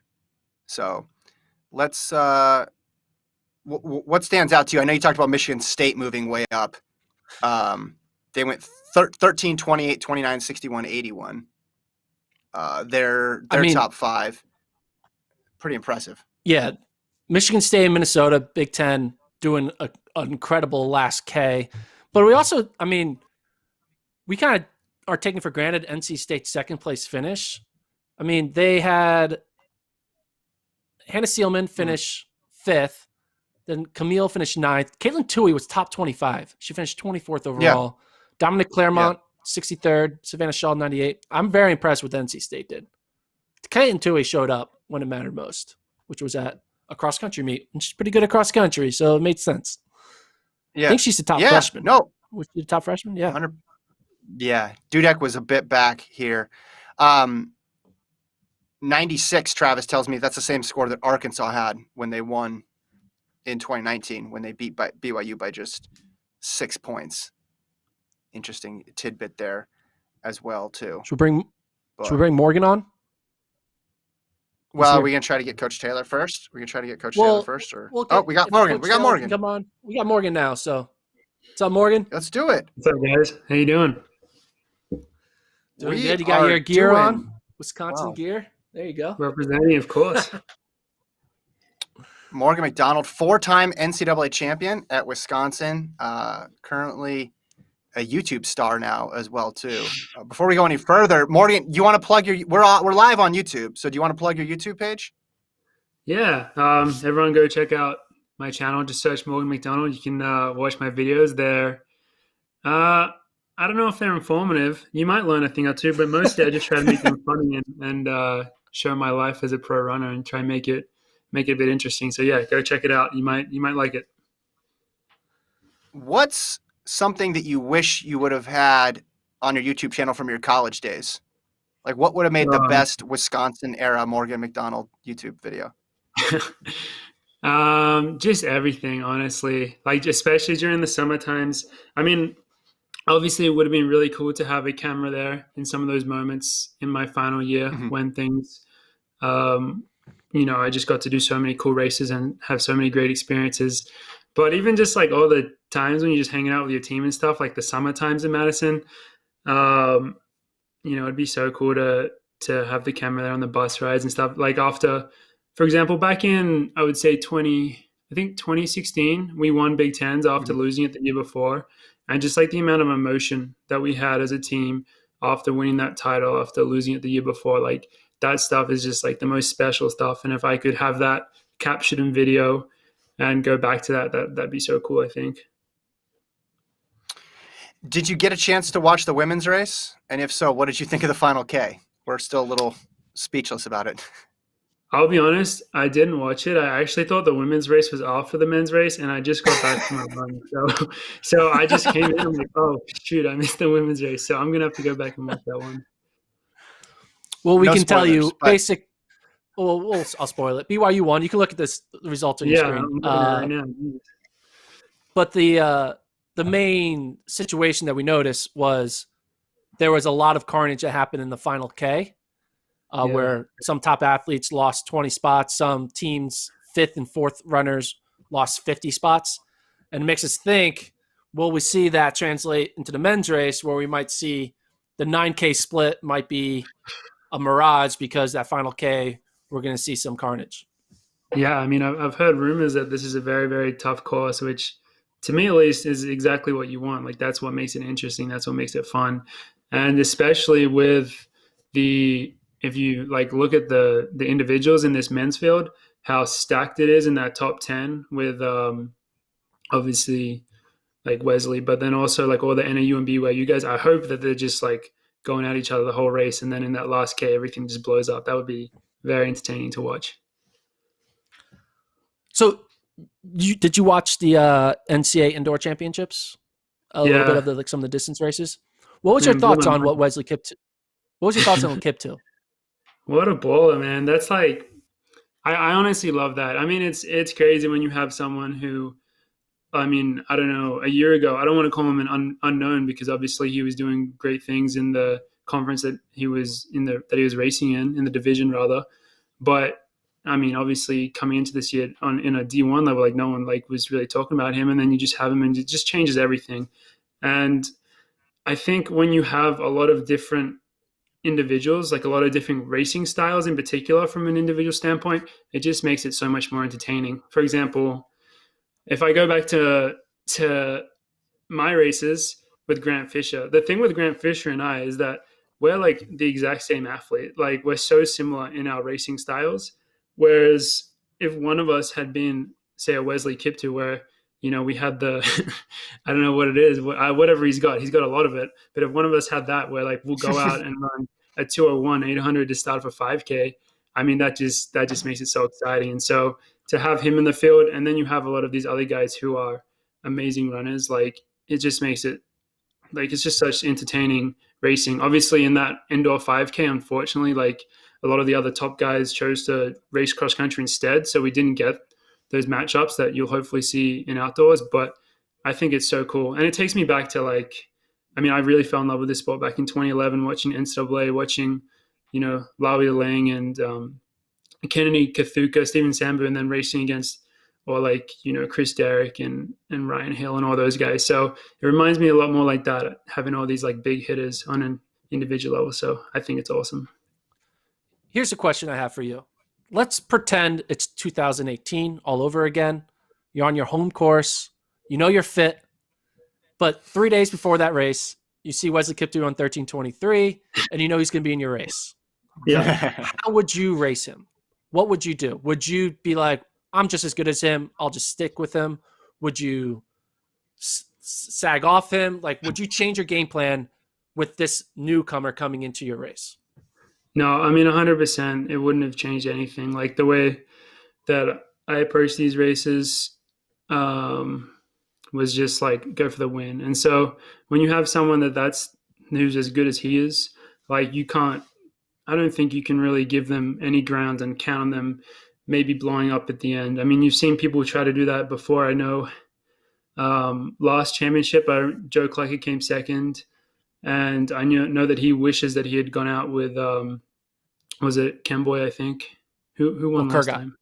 Kurgat. Sorry. Yeah. Everyone Kurgat, yeah. Kurgat. Like, when you have someone that's as talented as these guys coming in, like, and you're trying to win the race, like, it doesn't change it. You go with them, and then, you know, if you can't hang on and you blow up, then that's just what happens. But, you know, I think a lot of these guys in this field will have confidence that they'll be able to stick with him and then even out kick him at the end. I think 13:23 solo is an amazing, amazing effort.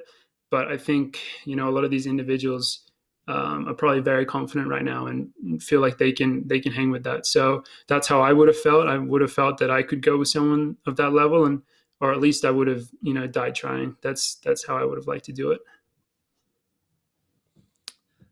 It's interesting to hear your perspective, because I guess that shows the mentality of an athlete like yourself, where we think about all the, oh, you're too good. Oh, it's better to play it safe. But if you have the mentality of, I want to win, you're not going to lollygag and be cute with it. You're just going to trust your own ability. Makes sense. Yeah. I mean, I guess it depends how fast he goes out. I've heard that he's gone out in like 8 minutes through a 3K in a cross country race before.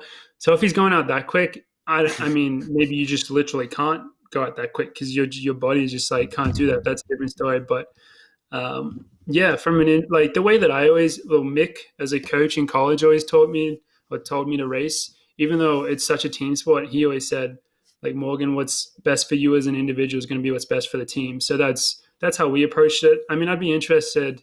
I imagine that a lot of the NAU and BYU guys feel probably similar, like, because you can see how maybe they would want to hold back because obviously individually they want to win, but from a team standpoint, the difference between coming, second to sixth isn't that different compared to trying to win and then blowing up and coming 20th. Like, that's such a big difference from a team standpoint. So it will be interesting if they really take that into account or if their coach has said anything. But I don't know, man. At the end of the day, we're all racers, and we love to just get after it and try to win, I think. So, I mean, I wouldn't be surprised if a bunch of guys go with him, but who knows how fast he'll go out. Yeah, the consequences of that decision are especially stark on this course. We just saw from Orton, who I don't even think went out that aggressively. Gordon, you can correct me if I'm wrong, but it seemed like she ran the exact plan she wanted, slowly pulled away, and then went from first to 17th over the final K. I mean, imagine going out at Wesley Kiptoo pace over 10 kilometers and how you'd react. We got some questions from Morgan in the chat that I want to get to here. Someone wants to know what you thought of Cole Hawker's weekend. Man, that blew my mind. I've seen, like, even watching just what he did in the mile was enough to make me be like, wow, this guy is so special. Like, who can control a race like that and then close into 25 and to run a time like that? Like, that's wild. And then I've seen a lot of people try to do that double. For example, my teammate Ollie, who is an amazing, amazing runner, obviously, and he's also a really strong runner. Like, he's really strong. And I've seen him try to do that double and just absolutely suffer in the 3K. So, I mean, I thought, like, my mind was blown off to watching the mile, but then seeing him come back and do that in the 3K, I just, honestly, unbelievable, I think. Like, I think that's so special. Someone else wanted to know the status of your ankle. We're going to get very Morgan specific here before the start of this race. Ankle's going well, getting better every day. That's good. I was making a joke. What are the odds that a once in a century winter storm in Texas affects the training of an Australian athlete? It's like, what are the odds? Who would have thunk it? And now I'm back here in Boulder, and it just snowed. Like, I think it snowed like 2 feet or something in the last 2 days. So, but it's normal here, I guess. It's what you're used to. But yeah, I just can't get away from it. What's your thoughts? Have you been keeping tabs of the Wisconsin men at all? And what are your thoughts on your excitement to watch your alumni compete? Your alma mater compete, excuse me. Yeah, I've obviously been keeping up with them, and it's been so exciting. Since I left, in particular, they've had a lot of, like, new young guys come in. Guys who were maybe freshmen when I was a fifth year, or guys who came in the next year. And it's just a bunch of guys who are hungry, you know, like, and honestly, like, I don't know what else you can really ask for. Like, these guys, they work hard and they like racing and they get after it. So they're definitely young, but they're very talented. And I imagine Mick has them pretty ready for this race. I think this is the one that they've been preparing for a long time now. So I'm very excited to see them race, and I hope it comes together, because honestly, that was one of, like, the biggest disappointments for me is when I was in college, is that we never, like, really got it right on the day of NCAAs from a team standpoint. Like, even my last year, I think we were ranked top 5 going into the race, and we only came, I think, 8th that day. Like we just didn't. Just a couple people, like, having a bad day, and you know, it's such a brutal event. If you need everyone to, like, be showing up, and then to really, like, win, you need everyone showing up and a bit more. And we never quite had that. So hopefully these guys can have a day like that and really start pushing and getting back onto that podium and stuff. Seth Hirsch seems to be popular. His name has been written in all caps 3 times in the chat. I don't know if I'm missing something. Daddy long leg Seth Hirsch. That guy's crazy. A lot of fans here. Run 6-minute pace. Gordon, I don't know if you're ready to switch it to the men's graphic, but people are asking for the men's. You want graphic. Me to? I want people coming in late, seeing the results of.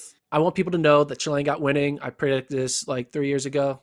I'm very proud of it. 3 years, 8 months maybe ago. You said she was going to be good. I don't know if you ever called her as the NCAA champion, but man, what a run! It looks like they might be starting 10 minutes early too. So because they're on the starting line now. So with that said, maybe we were starting 10 minutes late. There we go. Maybe, I don't know. Windy again.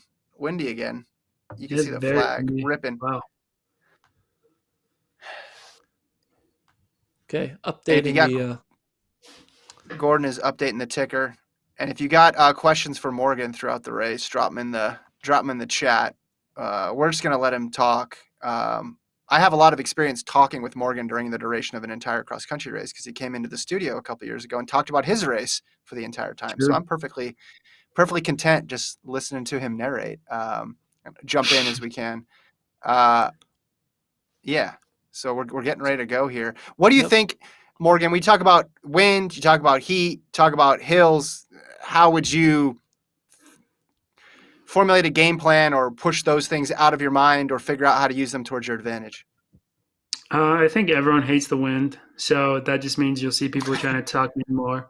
No one likes the wind, but then people like hills. I personally love hills. So when I get to run those, I get excited. So I think people will be trying to use the hills to their advantage and pushing on those when others are struggling. But yeah, I don't think anyone likes the wind at all. It just makes you kind of want to tuck in and take it a little easier. I believe BYU and NAU started next to each other. That's a good sign for, I guess, NAU, because I remember last year they were in separate spots and BYU had such a better position than NAU. And then ever since then, it was smooth sailing for BYU. But now that NAU and BYU are right next to each other, they can literally just mirror each other the entire race to know, hey, just be in front of white or be in front of black, whatever you need to improve your position when it comes down to the BYU NAU battle. And Wesley Kiptu's with them as well. So that is an impressive front pack. Who's that green? Is that Notre Dame? Damn, look at those guys.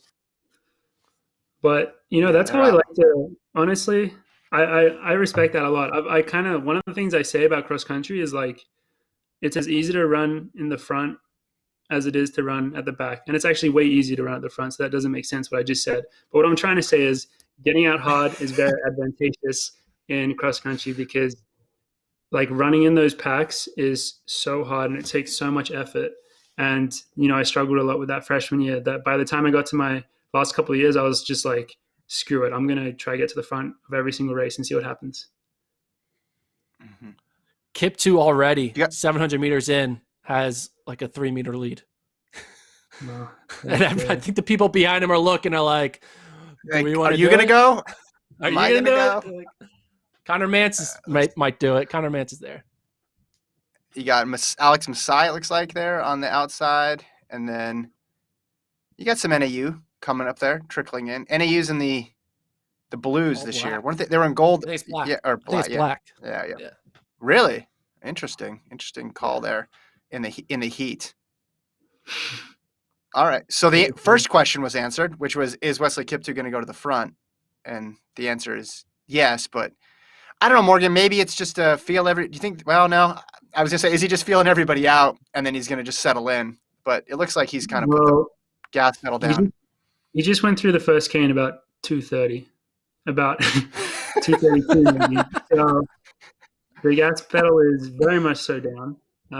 He is just absolutely going for it. And yeah, Connor Mance, wow, that guy, much respect, man. He's going right with him. So these guys are going very, very quick. This is not a sustainable pace, but this is the way that he likes to run. He likes to just hammer it. And, if he can hold it, he's shown in the past that he can hold it. So we'll see what happens. But that's for 1K into a cross country race, that's a pretty big gap, and they're running very quick.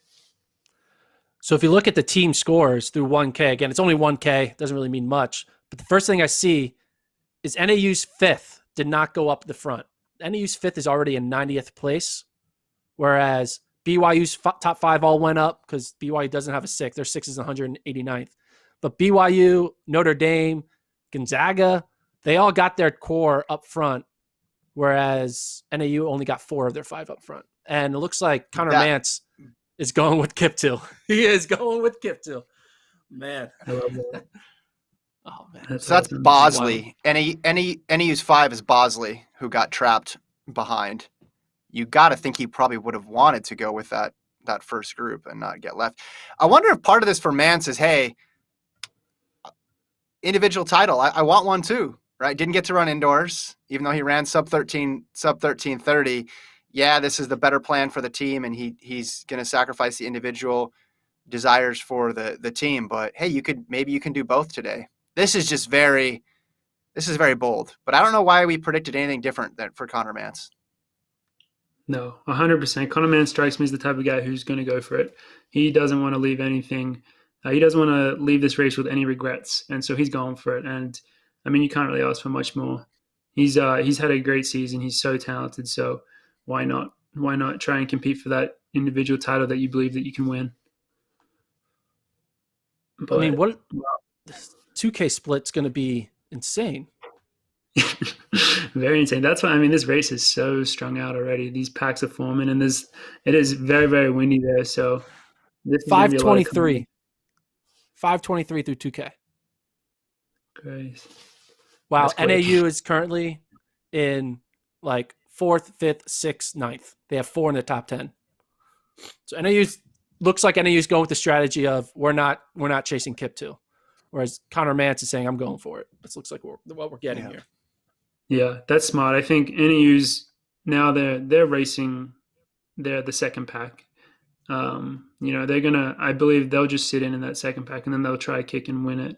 They'll let Kiptoo do his thing at the front, which from a team standpoint is really smart. And yeah, they moved a lot up at that 2K split. Drew Bosley, their 5th guy, is super talented. I think he might have been struggling with an injury or something, but he's super talented. So I would have a lot of faith in him as a 5th guy to come through when it counts on a day like this. Yeah, looking at that 2K split, basically NAU's top 4, very good position. They have 4 in the top 7, pretty good. They just need their 5th to slowly chip away, and then they should be back in contention up front. But right now, BYU with the lead, 71 points, NAU 82. Notre Dame looking good there, keeping it under 100 with 98 points. I wonder if Connor Mance has a plan B, because Wesley Kiptoo seems like the guy who's hell-bent on not letting anybody run near him, even if it means he needs to push himself to extreme lengths, because now there's a gap. So now he's in no man's land. What would you do here, Morgan?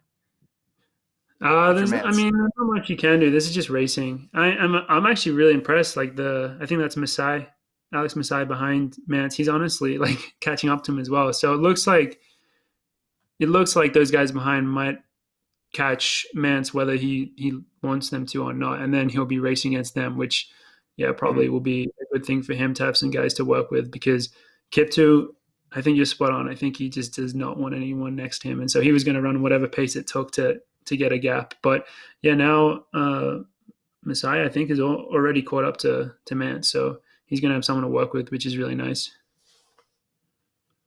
And I feel like for those Kiptoo, I don't think he's going to push the pace when he is like, I think he only pushes the pace when there's someone on him. And it looks like he's slowing down. Mm-hmm. Yeah, he is slowing down to let the rest of the guys come to him. I guess this is the hills that he's slowing down on. But the Kiptoo's lead isn't that big. I mean, it's like what, 15 meters on that second pack? No, like those guys are that gap hasn't changed much since in the last half K or so. Even in the last K, it hasn't really changed much. But Masai, wow, he is just he's right up there now. And now it's the race at 2, and Mance is behind the both of them. I was texting one of the coaches and said, "Who do you think will go Kip to?" And he gave me a list of like Mance, Grijalva, Herrera, and I was like, Alex Masai, and we're seeing that right now. I mean, he ran in the 10K, ran like a 28-minute 10K at the track meet. So he's a talented guy. He's run sub 13:30, I believe, in an indoor track last year. So it makes sense. He has the skill set, but the question is, can he hold on for a full 10K? One question we got the answer to was, will Wesley Kiptoo wear gloves when it's 60, just like he wore gloves indoors? And the answer is yes. He appears to be wearing gloves again. Now, I want to contrast that with Morgan McDonald, who won the 2018 NCAA Cross Country Championships in the snow with, if I'm not mistaken, Morgan, the thinnest pair of mittens possibly sold at Target. Is that right? Yeah, they were. Yeah. When you run cross country, you often you start off and your hands are super cold, obviously, but then once you get going, they get really hot and you throw your gloves away. And I think we'd just thrown so many pairs of gloves away and lost them that we decided to just like go to just the cheapest store and get like a crappy pair just for the day. And I mean, I actually kept them on the whole time because it was pretty cold. But yeah, I think my outfit was the exact same as Kiptoo is wearing right now, even though there's 30 degrees of difference and a lot of snow difference. So I don't know. I guess maybe he has bad circulation to his hands or something, but it's a look for sure. It's definitely cool. I dig it. Bosley's up to 40th. He went 90th to 40th from 1K to 3K. Guy like that 1 through 4 pack for NAU. 3, 4, 5, 6. I don't think you can get any better than that. Mm-hmm. And I think they clearly made a strategy. We are not playing the Kiptoo game. We are just going to play we want to pack up in that front pack game. And it looks like Mance went for it, starting to pay for it a little bit. Masai's going with him. And then you just see the rest of that pack right there slowly reeling in Mance now. Yeah, that's a nice. NAU is packed up. Just 4 chilling. Wow. So who's the sixth man for NAU? It was Hasty, and then I think Raph was 7. Raph is their 7 man? Someone wants to know in the chat, Morgan, when do you think the second pack should start, if they can, trying to bridge the gap? 7K, 8K? Yeah, I mean, I think they'll just run a very solid, consistent race. Like, I don't think there's going to be any like big moves made from them, but I think they'll be able to hold their momentum a lot better than some of these individuals out there. I think it'll be more of a question of when the people in front of them, if they can hold on to it, and if they're going to start dying at some point. And then once you see someone dying in front of you, that's when you start getting a bit amped up, and that's when you're like, all right, let's go, let's catch him. So I don't think they're going to make any crazy moves, especially having 4 NAU guys together. They don't have to really do anything too crazy. But if they see someone in front of them starting to die, I think in that last couple K is definitely when they'll be going for it, and things will maybe get more broken up. But I think they'll try to stick together up until that point. Guys, NAU is running insane right now through 4K. Their 5th man is in 22nd place. They might get sub 50 here, a sub 50 score. We might need to look up the record books and see what the all-time lowest score is in cross-country history. I think it's like 17 from UTEP, so they have a ways to go for that. Non-UTEP. Maybe that. Maybe the non-UTEP. Stanford had some ones in the 20s too. Someone can correct me in the chat, but those Ryan Hall teams were pretty ridiculous. But not to take away from what they're doing. Yeah, what do we got? 3, 4, 5, 7, 22, and 45. Notre Dame. It's good to have your Notre Dame running well. They got their top 6 in the top 32. Really? Wow. So Notre Dame might be able to pull up an upset. If NAU falters a bit here in this mid part of the race, Notre Dame right now is in position. They have 6 bodies in the All-American spot. Mm-hmm. If they can, I mean, they're going to have to hope for NAU's 5th to just kind of crater. But if NAU's 5th craters and Notre Dame stays where they are, Notre Dame could sneak in and win. Yeah. That'll be the biggest upset. Well, Notre Dame. Whoa. Let's learn some lessons though from the women's race. Let's learn some lessons from the women's race here. When Michigan State ended up podiuming, and we didn't even talk about them in the beginning. portion of the That's race. true. So I think there's gonna be a lot of changes over the last 6K of this race. Masai though hanging tough in here. Yeah, he We looks said good. the over-under was set at 14 flat for opening 5K. They're at 13.28 through 4.8K. Jeez. I don't know. We'll see what the 5K split will be, but it's going to be definitely sub 14-15, I bet. Oh, my goodness. It's insane. So, Morgan, seeing how this race played out, where do you think you would be? I would hope Would that you I have would been? be. I would like to say that I would be with those front guys with Masai, but honestly, I don't hate where the NAU pack is at all. I think like they're actually not that far back, and these guys at the front have been working really hard. So really, like I wouldn't hate to be in that NAU pack and feeling like I could close a bit harder over that second 5K because they just went out in what like 14:10 or something like that is. I mean, maybe they'll run 28:20. These guys are so talented, but that's a very fast first 5K. So I wouldn't mind going out a touch slower and feeling like I had a bit more to give in the second half. Yeah, out in 14.24 was the official 5K split. 14.24. So I got some all-time low scores here for you, Gordon, courtesy of Kurt in the chat. 81 UTEP had 17. 03 Stanford had 24. The 1944 Drake squad had 25. 93 Arkansas 31. And then the 05 Wisco team, 37. Let's go Badgers. There you go. There we go. A Wisconsin connection, as always. Who is who's the Florida State kid in fourth place? That's Adrian Wildshut, the transfer from Coastal Carolina. Let's get some hype out of that kid. He's having a great race. Didn't he run with? He was running with Kiptoo in indoors, right? Am I remembering this right? Did he ran NCAA indoors as well too, Gordon? Yeah, he did. Yeah. So he knows what can happen if you go out with Wesley Kiptoo. So he's still right there. Well, we have a situation unfolding here. I don't think it's right, but I think the results haven't counted Abdihamid Nur because do you see him in the screen? Do you see Abdihamid Nur of NAU? Because if not, all of a sudden Notre Dame is in the lead. If Abdihamid Nur dropped out or something, I don't know. Do you see Abdihamid? That's going to be a good question. All I see is Wesley Kiptoo. All I see is Wesley Kiptoo. All I see is Wesley Kiptoo. Well, I see Kiptoo, I see Masai, I see Mance, and then as Morgan brought up, Wildshut there, clinging on after he got fourth. He got fourth in that 5K, ran 13:30. Here you go. Yeah, there's Abdi. Oh no, Abdihamid's there. He's there. He's there. Okay, so there's an error with the results. So we're going to we'll switch back to 4K. Just the NAU pack is so tight; they just blend into one person. I think is what happened. Yeah. So yeah, Travis said his timing chip working.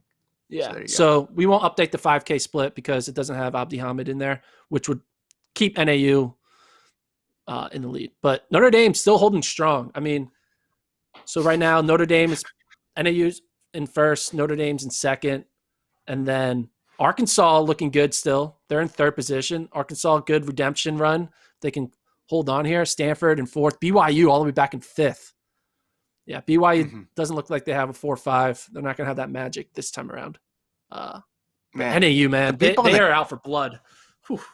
They can hold this on. The people in the chat are on it, man. The people in the chat, they already looked at the rivals. They diagnosed the entire problem and said Nur was in there while we were still like tossing it around. I click over the chat for 1 second. So I need to be closer. I need to pay closer attention to the chat. I also got like 4 texts about Abdihamid Nur too in the last 45 seconds. That's a new the results new have record him for me.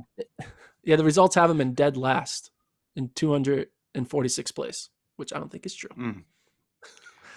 That would be okay. So hopefully that gets sorted out. Hopefully that gets sorted out. It looks like it's not going to be sorted out. So it looks like because he missed the mat the entire time, his result isn't going to be in. So his 5K split is now registered as his 6K split is now being registered as a 5K split. Does that make sense? Yeah, it does. But a lot of this- coaches are looking at their phones and looking at the live results. And I don't know if there's an announcer out there that's calling. They're going to hear that the entire time now. You guys seeing what's happening at the front here? These guys just caught up to Kiptu. This is crazy. Now it's a pack of 4. Ooh. This is exciting. Look at Morgan paying attention to the winning race when we're talking about NAU's 4th guy. I mean, come on. No. What do you think here? Do you think is this Kiptu playing games? I don't think so. If I was Kiptu and I thought that I could run away from the field, I would have done that by now. I mean, he tried to do it from the beginning. This is, 6-7K into a race.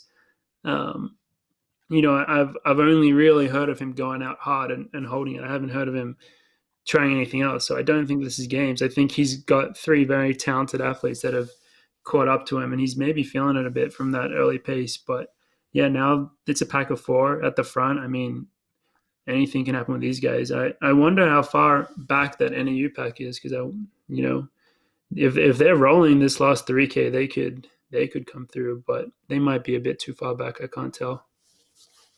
At 6K, Morgan, they were about 11 seconds back. Yeah, I mean, I'm not going to say it can't be done. That is pretty far, but now that's 4 guys at the front. Like, this is racing. This is right where all these guys want to be. Now you don't have to. You can essentially switch off a little bit and try relax and try. You're so just in like a race mentality now. You're not thinking. All you're doing is just, all right, I'm going to hang with these guys, and then when I feel good, I'm going to make a move. So for these guys in the front pack, like, they're right where they want to be. Gordon, are we going to update it, or are we going to wait until we have NER included in there? Yeah, I'm trying to figure out a way to update it. So hold up. Yeah. The reason why we're not updating the scores is because they're incorrect. I mean, do you want to put them up and just put a big disclaimer? I don't know. Well, the thing is, it's not that simple. I wish it was simpler than. Oh, he's back in it. We're good. All right, we're back. So 7K, they fixed it. Okay. They're 3, 4, 5, 6. So when 7K comes in, we will update the scores. Apologize for the mishap. Ooh. So here is the individuals. Boom. Again, to clarify, we are not in charge of the live results. We are not in charge of the live results. Team-wise, but Abdehabdener back in there. Yeah, they have 41 points team-wise. Notre Dame 75.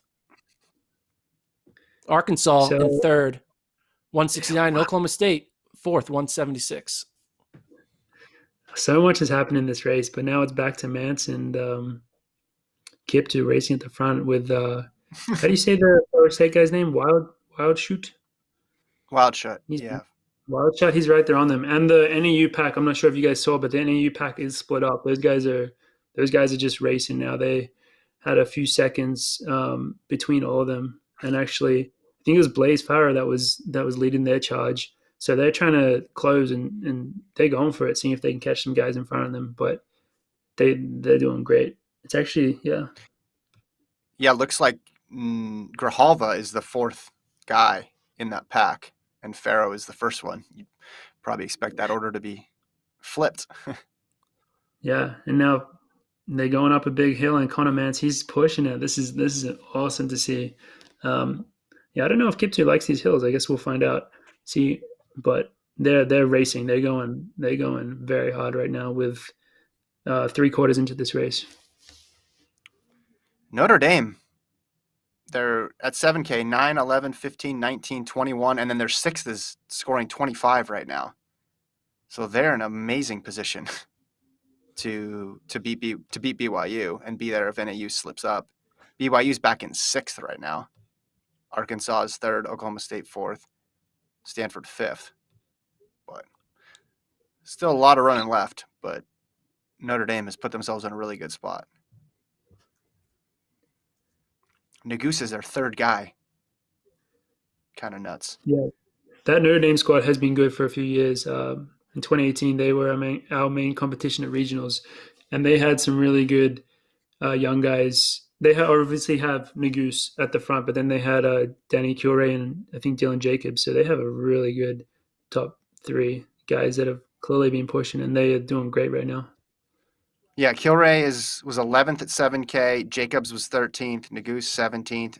Josh Methner, 23rd, the freshman, and then Andrew Alexander, 25th, and then Jake Renfrey, another freshman, in 30th.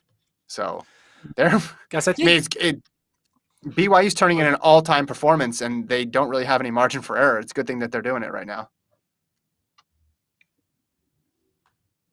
Go, Gordon. What were you saying?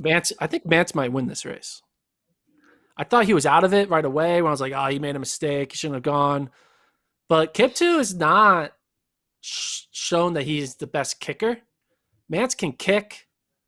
I don't know, man. I think Mance might pull away with this. If he's in it with like 800 to go, I'll put all my money on Mance. Yeah. All of I it? don't think that's bad at all. He's been looking really good coming through. And your basis, Gordon, for saying Kiptu's not a good kicker is that he lost a race to Cole Hawker and Cooper Tier? Yeah. Okay. Well, that's pretty much everybody right now. So just to set everybody's expectations. So while NAU is in the lead, Notre Dame is close. Their 5th is in 22nd place. Their 6th is in 26th place. NAU's going to need their 5th to really show up for them to have a shot. Ooh, this is getting close. Yeah. Well, yeah, BYU way far back, farther back than I would have anticipated. Yeah, BYU's out of it. It's a Notre Dame versus NAU battle now. Yeah, and a bit of trouble here for NAU because Bosley's going backwards. He dropped 15 spots in the last split. So they are on the they're a bit on the rope. They're a bit on the ropes here. I'm looking at 8K. And yeah, Grijalva dropped 2 spots. Nerd dropped a spot. Nico and Blaze in 5th and 6th are holding steady, but it's a nervous moments right now because Notre Dame seems to be holding all their spots. Although just as I say that, I saw Methner drop 7 spots. But Notre Dame has a really solid first 6. That's the thing. Like if they can afford a bit of a hiccup and not have the bottom fall out.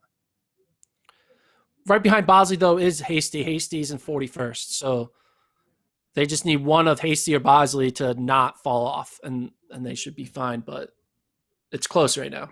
With 2K to go, anything can happen. I'm seeing 16 points as the margin. Is that correct? Yeah, 16. No, 14. Wow. Oh, 16. Yeah, 16. You're right. I can't do math. Oklahoma State running well. They're in 3rd now. This kind of reminds me of the team race in 2018, Morgan, in Madison. You were winning the individual race, so you weren't paying attention to this. But there was a moment when Matt Baxter dropped off when I was like, oh my goodness, is this all going to come crashing down for NAU? And 1 or 2 splits later, it was like, oh no, they're fine. They just replaced him with somebody else, and the bottom didn't fall out on him. Man, Mance is going for it. He is picked it up. He is dropping them. He is dropping everyone. He's got 3 seconds on them now. I think you could tell Mance was feeling good because he was leading that pack for the last K or 2 up the hills. And when you see Kiptu, you get the sense that he feels like he needs to lead to be in control of the race. So the fact that he was letting Mance even take the lead was a bit of a sign that Mance had a bit of an upper hand on him, and now he's just in this last K. I think he's really made his move, and he's just trying to run away with it right now. Okay, so the lead is now ballooned a bit to 21 for NAU, but it is still close. NAU's 5-6 are in 39 and 40. Notre Dame's 5-6 are 26 and 28. So 20 points at 9K is the lead that Notre Dame has. The lead that NAU has over Notre Dame. Oh, this is getting close. I'll update the 9K splits as soon as I can. So good decision, I think we can say, from Connor Mance not to run indoors. Yeah. Look at that gap. Look at that gap.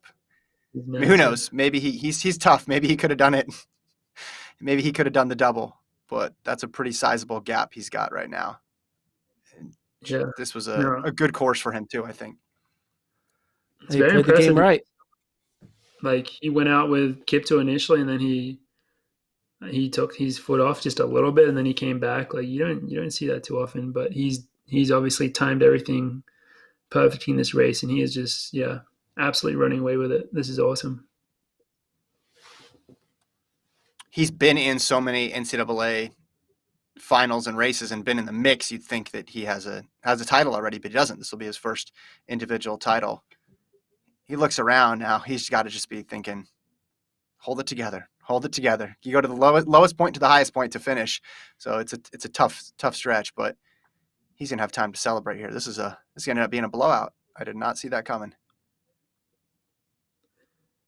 This is a big win. And those NAU boys are closing hard. You can see them behind Kip too. They're going for it. Yeah, I think NAU's fortunes, though, are going to rest with farther back in the pack, the Bosley Hasty, just trying to get a fifth by committee there. Oh, look, Gordon, there's Nico Young. Nico, people in the chat, chime in. There he is. But here's Connor Mance. Gets his first NCAA title. Amazing. Wow. Just the composure to deal with all the pace changes and the moves and the hills is just mighty impressive for Mance. Mm-hmm. Let's see who we got. So then we got Wild Shut here. FSU transfer from South Africa in second. A lot of boxes on the screen right now. And there's Kip too. And we're going to see, is that Nico in fourth? Please. And yeah, the NAU trio. And here comes Grijalva. Grijalva did not fall off at all. Stuck with that pack. So now it's just a matter of NAU finding that 5. Let's see if they can do it. Before Notre Dame comes through. Notre Dame in the green. Looks like 3 Notre Dame right there. So Always at helps 9K, relevant. Notre Dame had a 21-point lead. I mean, NAU had a 21-point lead at 9K. Mm-hmm. Okay, are the live results going to come through for us in a way they didn't for the women's race? Right. Let's see. Is that they're not coming in yet.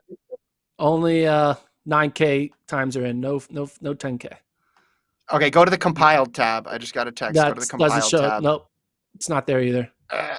Well, at least it has the finishers though, right? Or No, it doesn't. 9K? It's not the right finish. No, that's not right. Because that's only through 9K.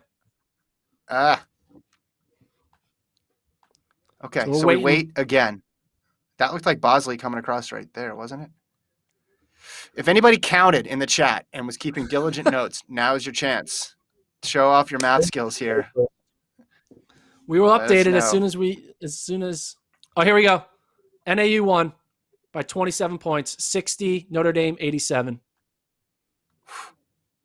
Wow. So Notre Dame went 20, 21, 22. Like Notre Dame was packed up. But Notre Dame, man, second place here after being kind of casted out of the conversation, turning it a BYU NAU rivalry, and then they show up and get second. That's amazing. So big ups to them. So NAU gets their 4th in 5 years, and they're led by freshman Nico Young in 4th, Blaze Farrow in 6th, Abdi Hamaner in 7th, Luis Grijalva in 9th, and then they had to wait a little bit for the 5th. Some nervous moments there. You're right. 4 Notre Dames from 20 to 23, but then NAU's 5th man, or Brody Hasty was their 5th man in 44th, and that would be enough for them. But yeah, great Notre Dame. Oklahoma State at home, 142. Arkansas gets the last podium spot, 181. Then Stanford, 194, Tulsa, 237, and BYU, 254. So I'm updating the bottom tier. Sorry if it's a little janky right now, but it slowly will be refreshed. Yeah. We're trying to figure this out. Again, I'm not in charge of the live results. Morgan, what surprised you? To be honest, like this, I think it's, I mean, everything really does make sense. I think obviously um, how it played out the front with Kiptu, how he wasn't really strong enough. Obviously, he just misjudged that a bit and went out too hard because he ended up running close to 30 minutes after going out in under 14:30. So I think when you're that type of runner and then you have people um, that are with you, it is really hard to respond to that. And I don't know, perhaps he was feeling that 5K a little bit.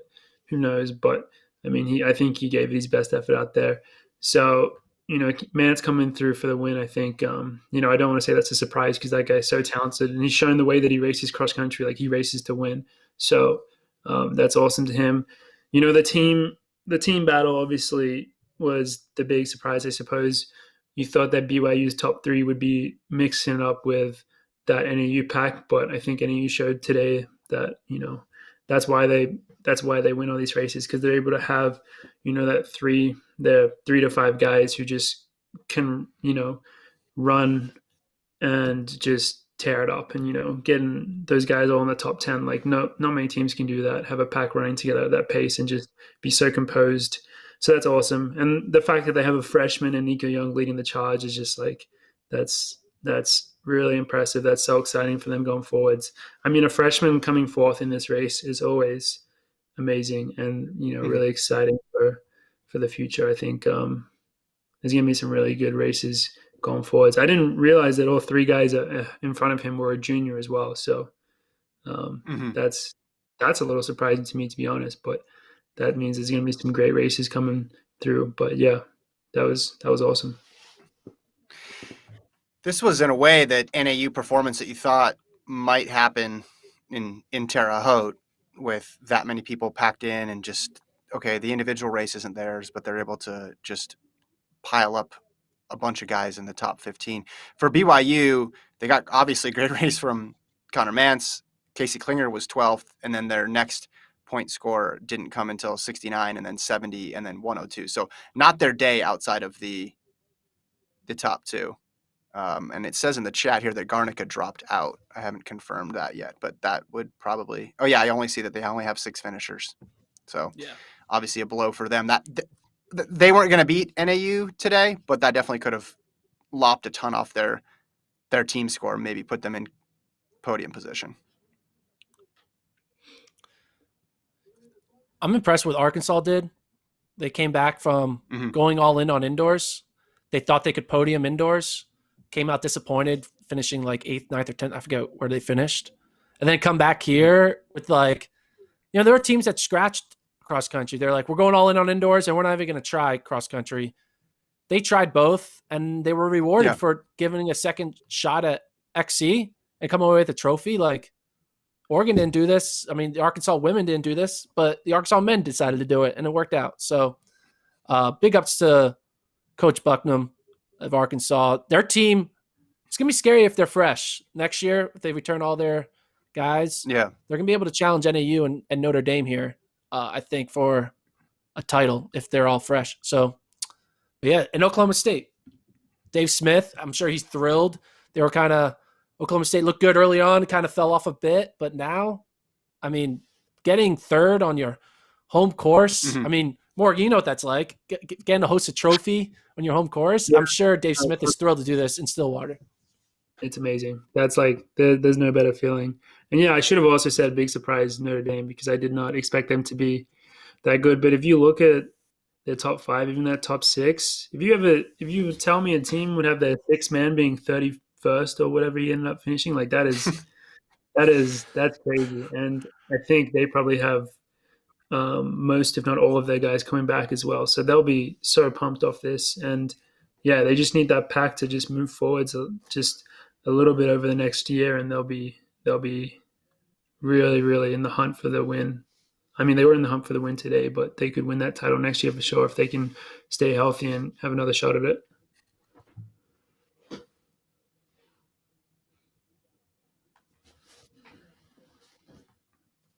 So should we try to get some of the coaches on?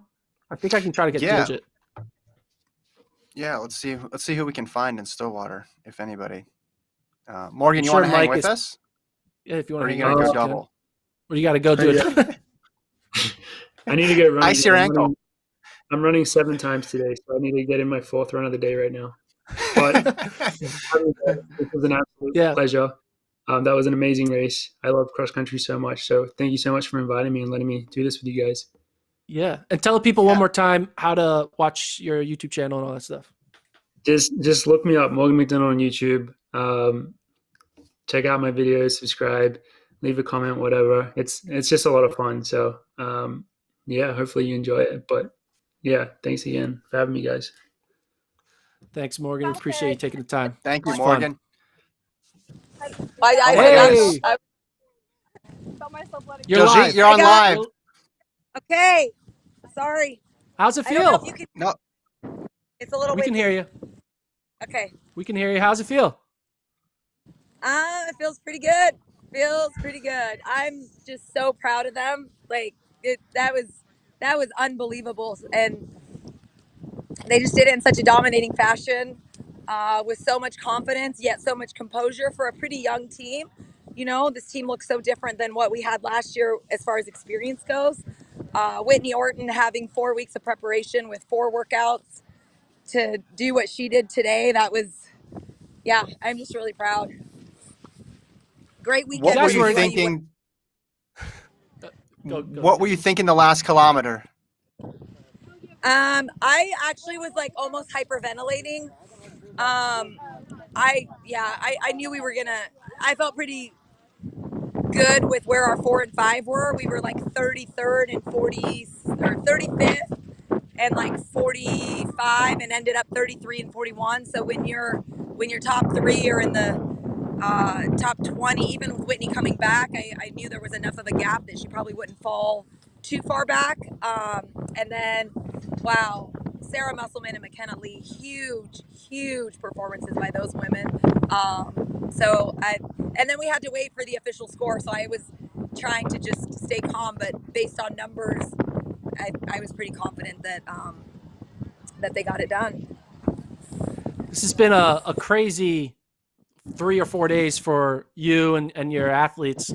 What was the past, 24 hours like, building up to this cross-country championship, coming off of what happened indoors? What'd you tell the girls? How did they react to what you guys did in Fayetteville, and use that energy into this cross-country race? Yeah, one of the things that I think is super crucial, and we did this early on years ago, is really teaching women how to be happy for their teammates' success. I think sometimes that can be hard.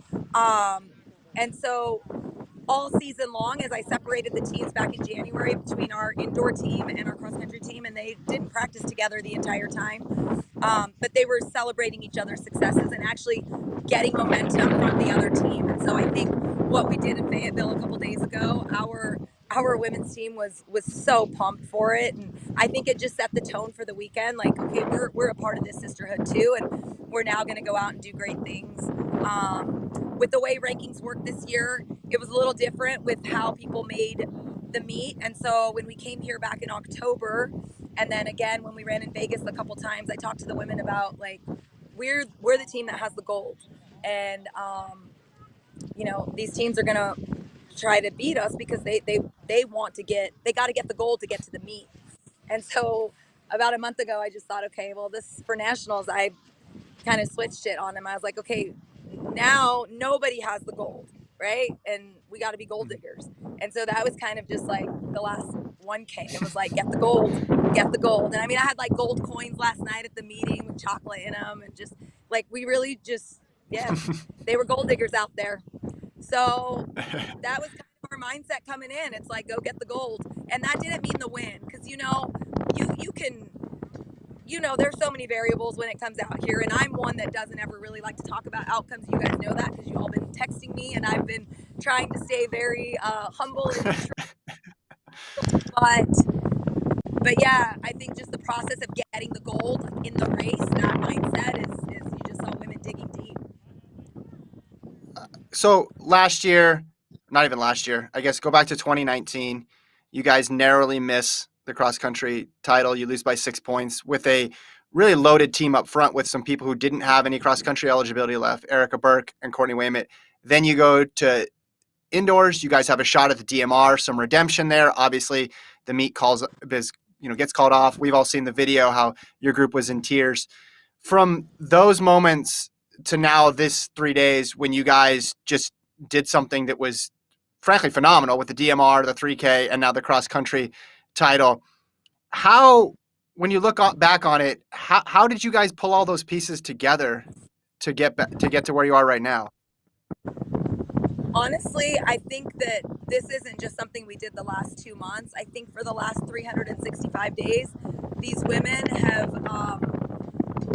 known that, like, even though their season got canceled, their dreams didn't get canceled. And so they continue to humbly put their heads down, work hard, and still chase those dreams. And the thing is as we were chasing those dreams, the dreams just got crazier, right? Now, all of a sudden, there are women who wanted to win a title that haven't been in our top 7. I mean, McKenna Lee was 41st today, and this is her first NCAA appearance. Like, those are incredible things that were huge for our team. And yeah, they just bought into their dreams and they believed. I mean, it's pretty incredible, and I'm trying to stay as humble as possible, but like, that's a big flex this weekend for BYU women's distance all around with indoor and cross country. I'm very proud. It's a lot of titles. Yeah. So, go Kevin. no, I was just going to ask, for you personally, you coached at D2. You have that D2 mindset, which you talk about a lot. Then you guys were close a lot, but we're coming up short. And I know you had some questions. Hey, am I ever going to get it done? And then in the span of a couple days, you get 3 of them. What does it mean for you personally to reach the pinnacle of your profession? Yeah, I think sometimes we get a little impatient as coaches, and I think one thing that a close colleague told me is, like, you don't win your first one, right? Like, you may not win your first one. And so just experience of being here and just continuing to show up and being really kind of like having a blue collar attitude about it and just grinding, never thinking that we're better than we are. I'm a big believer in, like, under promise, over deliver, that kind of approach. And it's really fulfilling. I mean, this is not a job for me. I love what I do. This is really my calling in life. It's my passion, and I put 100% into it all the time. And when you combine that with women that also put 100% in, it's fun to see the magic happen. And I'm able to do that here at BYU. It's why I came 5 years ago. I knew that it would be an opportunity to build something and do it the right way. And so it's been really fun to see that. These women have been with me for a while, and so they're more than just my athletes. But yeah, I'm very, very proud. It's super rewarding, but more important than the title, well, equally as important as the title, is just who these women have become and how confident they are. And the legacy they're leaving here at BYU is just, it's beyond what I ever thought we could do. Digit, I appreciate you taking the time to call in. It's a weird time. We wish we could be there on the course. What's it like there on the course? What's the environment like? Is it like a typical NCAAs or? It is. I mean, it looks a little different because they're kind of corralling the spectators. However, the spectators kind of broke the corrals, and so they were also all over the course. So it was a little more typical than what I thought it was going to be. I thought it was going to be pretty dead, and but no, it's NCAA Cross Country Championships 2020 in March of 2021. So as normal as that may feel, that's what it's like out here. So what's next for this BYU team? Who has eligibility for outdoors, and what are we going to see from the BYU women? Everybody has eligibility for outdoors. So you are going to see hopefully a ton of fireworks in May and June. But right now, I want to sleep for like 3 days, get my voice back. So we'll take a week and just recover and just enjoy this one before we think about what's next. Great. Well, thanks for calling in. We really appreciate you taking the time, and congrats again on the win. Thanks for always believing. I know you guys have sent me a lot of texts, and I had to. Yeah, it was. Thank you for that. Great weekend all around. Enjoy the title. Right, take care. All right, BYU women's coach Diljeet Taylor there. We talked about MVPs with indoor, Gordon. if we're going to do MVPs of the whole weekend, BYU women's distance and Coach Taylor has to be on that list. They pull off the DMR 3K cross country trifecta, something that probably will never be done again because we probably, hopefully, will never have cross country 2 days after NCAA indoors. But you look at that program, it's interesting. The team you win with sometimes is not the team that you expect will be the team that you win with. You see it time and time again. Like you would have thought if you just looked at their squad, the Burke, Waymit, Orton core would have been their best shot.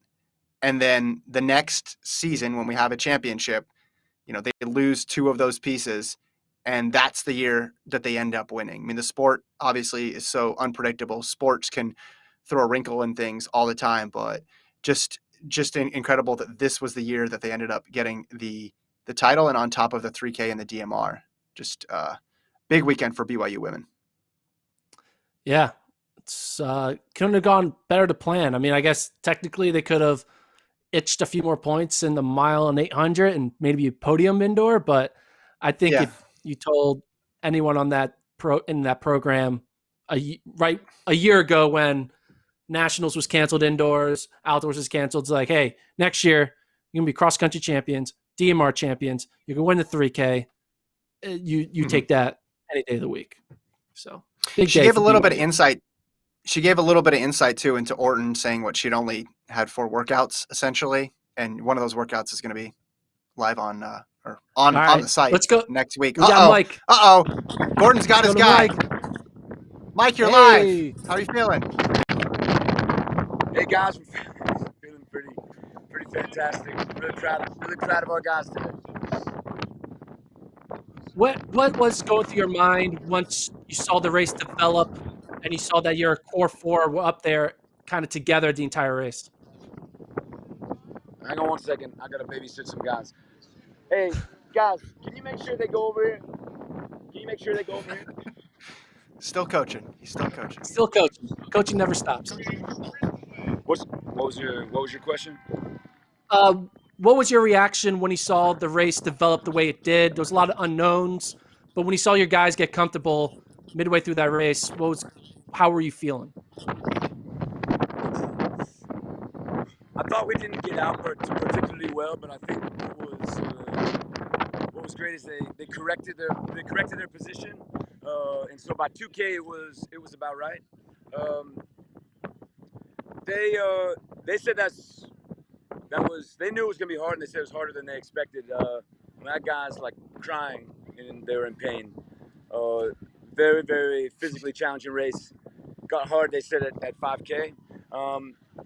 Our back half really held it down for us, and that's team running. Mike, it looked like from watching here that your team had no intention of joining the Wesley Kiptoo party up front. Was that the plan going in, to let him do his thing? We're happy to race him, but we're trying to win a team championship, and so our tactics are designed around scoring as few points as possible, and that someone going out like that wasn't part of our plan to score as few points as possible. So we'll race him when the time's right. It just wasn't today. Early on in the race, your top 4 were right there in the top 10, but your 5, 6 guys were kind of in the back. How did you see those guys work their way up to get into that top 40 position to be the ultimate 5th stick that you needed? At halfway, I told the number 5 guy he was our 5th in the hold. I told the number 6 guy he was our 5th in the hold. And I told the number 7th guy he was our 5th in the hold.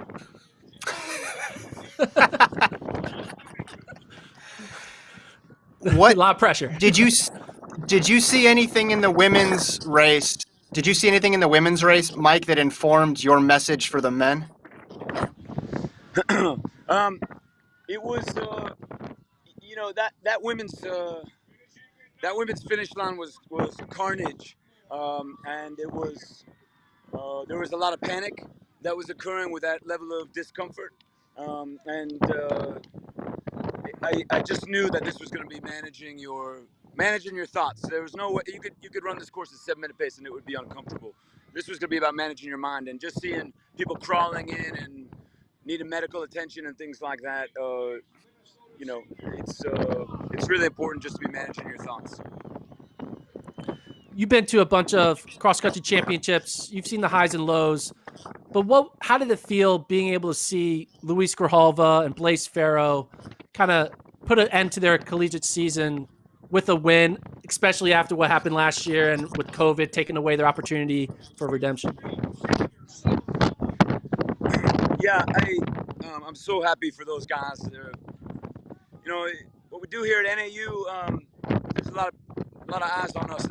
There's a lot of expectation. We can't hide them, and they run at a school where everyone's watching what you do, and so when you slip, everyone's watching that. And so I know the pressure they operate under, and I think I just think it's forced them to grow in so many ways, and I've seen what they've done to come forward in the way they have, and it's going to help them their whole lives, way beyond running. It's some beautiful growth as humans. I thought a lot about our seniors today who are here to run. I also thought about our seniors that weren't here. So Jordy and T-Day, that's for you guys. Those guys had their college careers cut off about a year ago and didn't get to finish. And I just think the way we run as a team, we run for the people that aren't even on the starting line with us. And I just think all those seniors were very connected to this outcome today. Mike, Gordon has run out of his allotment of Nico Young questions for the season, so I'll ask about your star freshman who finished 4th here. How is he able to stay so composed with all those expectations coming in and stepping into what many people call the most nerve-wracking race any collegian can face? Yeah, it's like maybe the hardest thing you could do when you're 19. He's 18. All you guys talking about, like the people looking out for our sport. Like you guys with the microphones and the websites. You gotta be careful with these 18-year-olds. They're if you really care about what we're doing here, we all want to be behind this phenomenal talent that's in front of us, whether it's at NAU or it's at NC State or anywhere. They're all ours. They're all our young talent, and we want to protect them. And when they don't PR and we blow their stuff up, or they're missing from a meet and we blow their stuff up, just have to remember that it's there's so much on them at their age. And so I come around and clean up your mess when you place the expectations of the heavens on them. And fortunately, Nico Young's the guy who only needs a little bit of my help. He can do that by himself. We titled this, we pitched this race as an NAU versus BYU battle, but it wasn't that. It turned out to be NAU versus Notre Dame. Notre Dame put their top 6 in the top 31. What was your reaction to seeing the way Notre Dame performed, especially late in the race when they were kind of closing in on you guys within 10 to 15 points?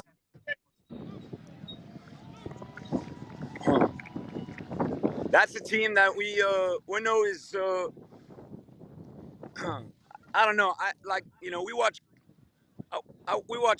talent, but I watch culture, and they've got the leadership there. Their coaching staff is coaching a culture there, and it's tangible. So I think everyone should keep an eye on them. On a course like this, I was probably a little surprised at their positioning early, and I think it shows you about the positive affirmation that the race has given you as it's occurring, how powerful that is, because I think those guys were receiving information that they were doing well, and then all of a sudden you can survive the chaos in there. So it was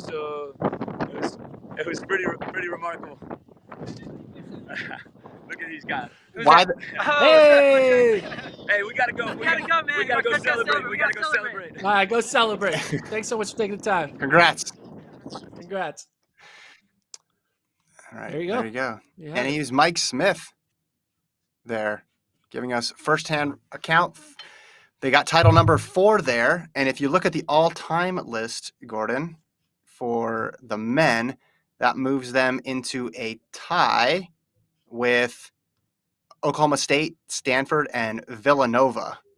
So the next group up with 5 men's cross-country titles: Colorado, Wisconsin, Oregon 6, UTEP 7, Michigan State 8, and then Arkansas has 11. So they go from 3 now to 4. This, I mean, other than some people moving around in terms of their finishing order, this worked out pretty close to what you thought in terms of score. I think you had NAU around 50, 60 points, right? If I'm not mistaken.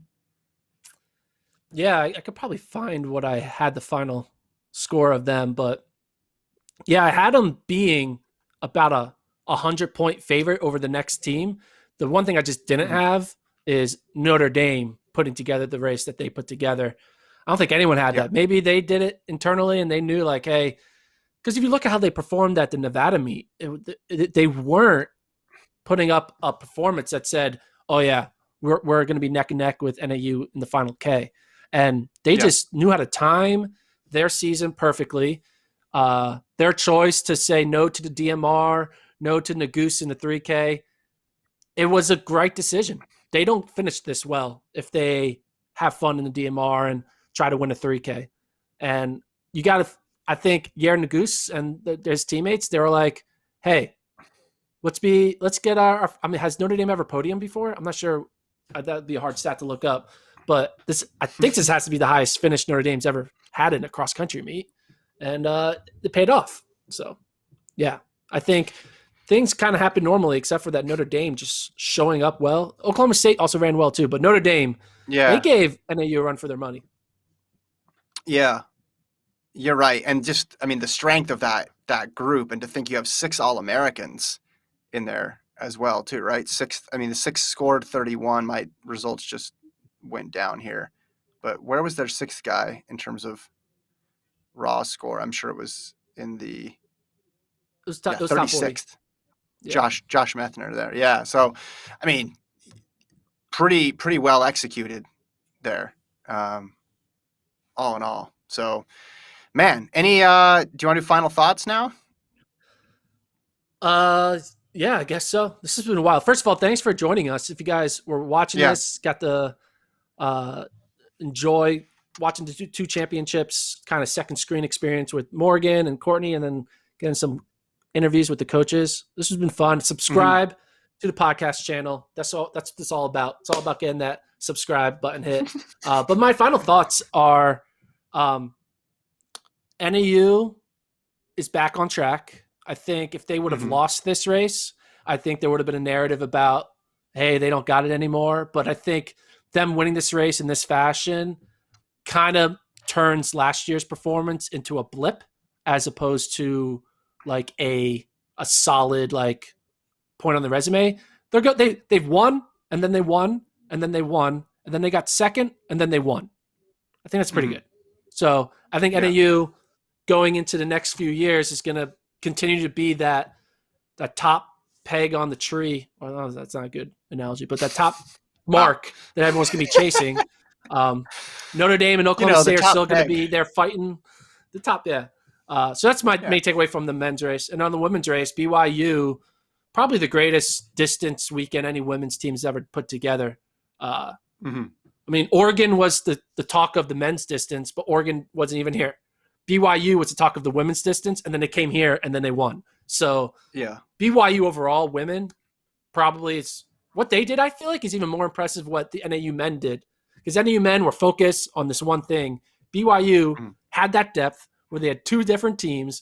They succeed indoor. They succeed cross. You can't ask for anything better than that. So BYU women, NAU men,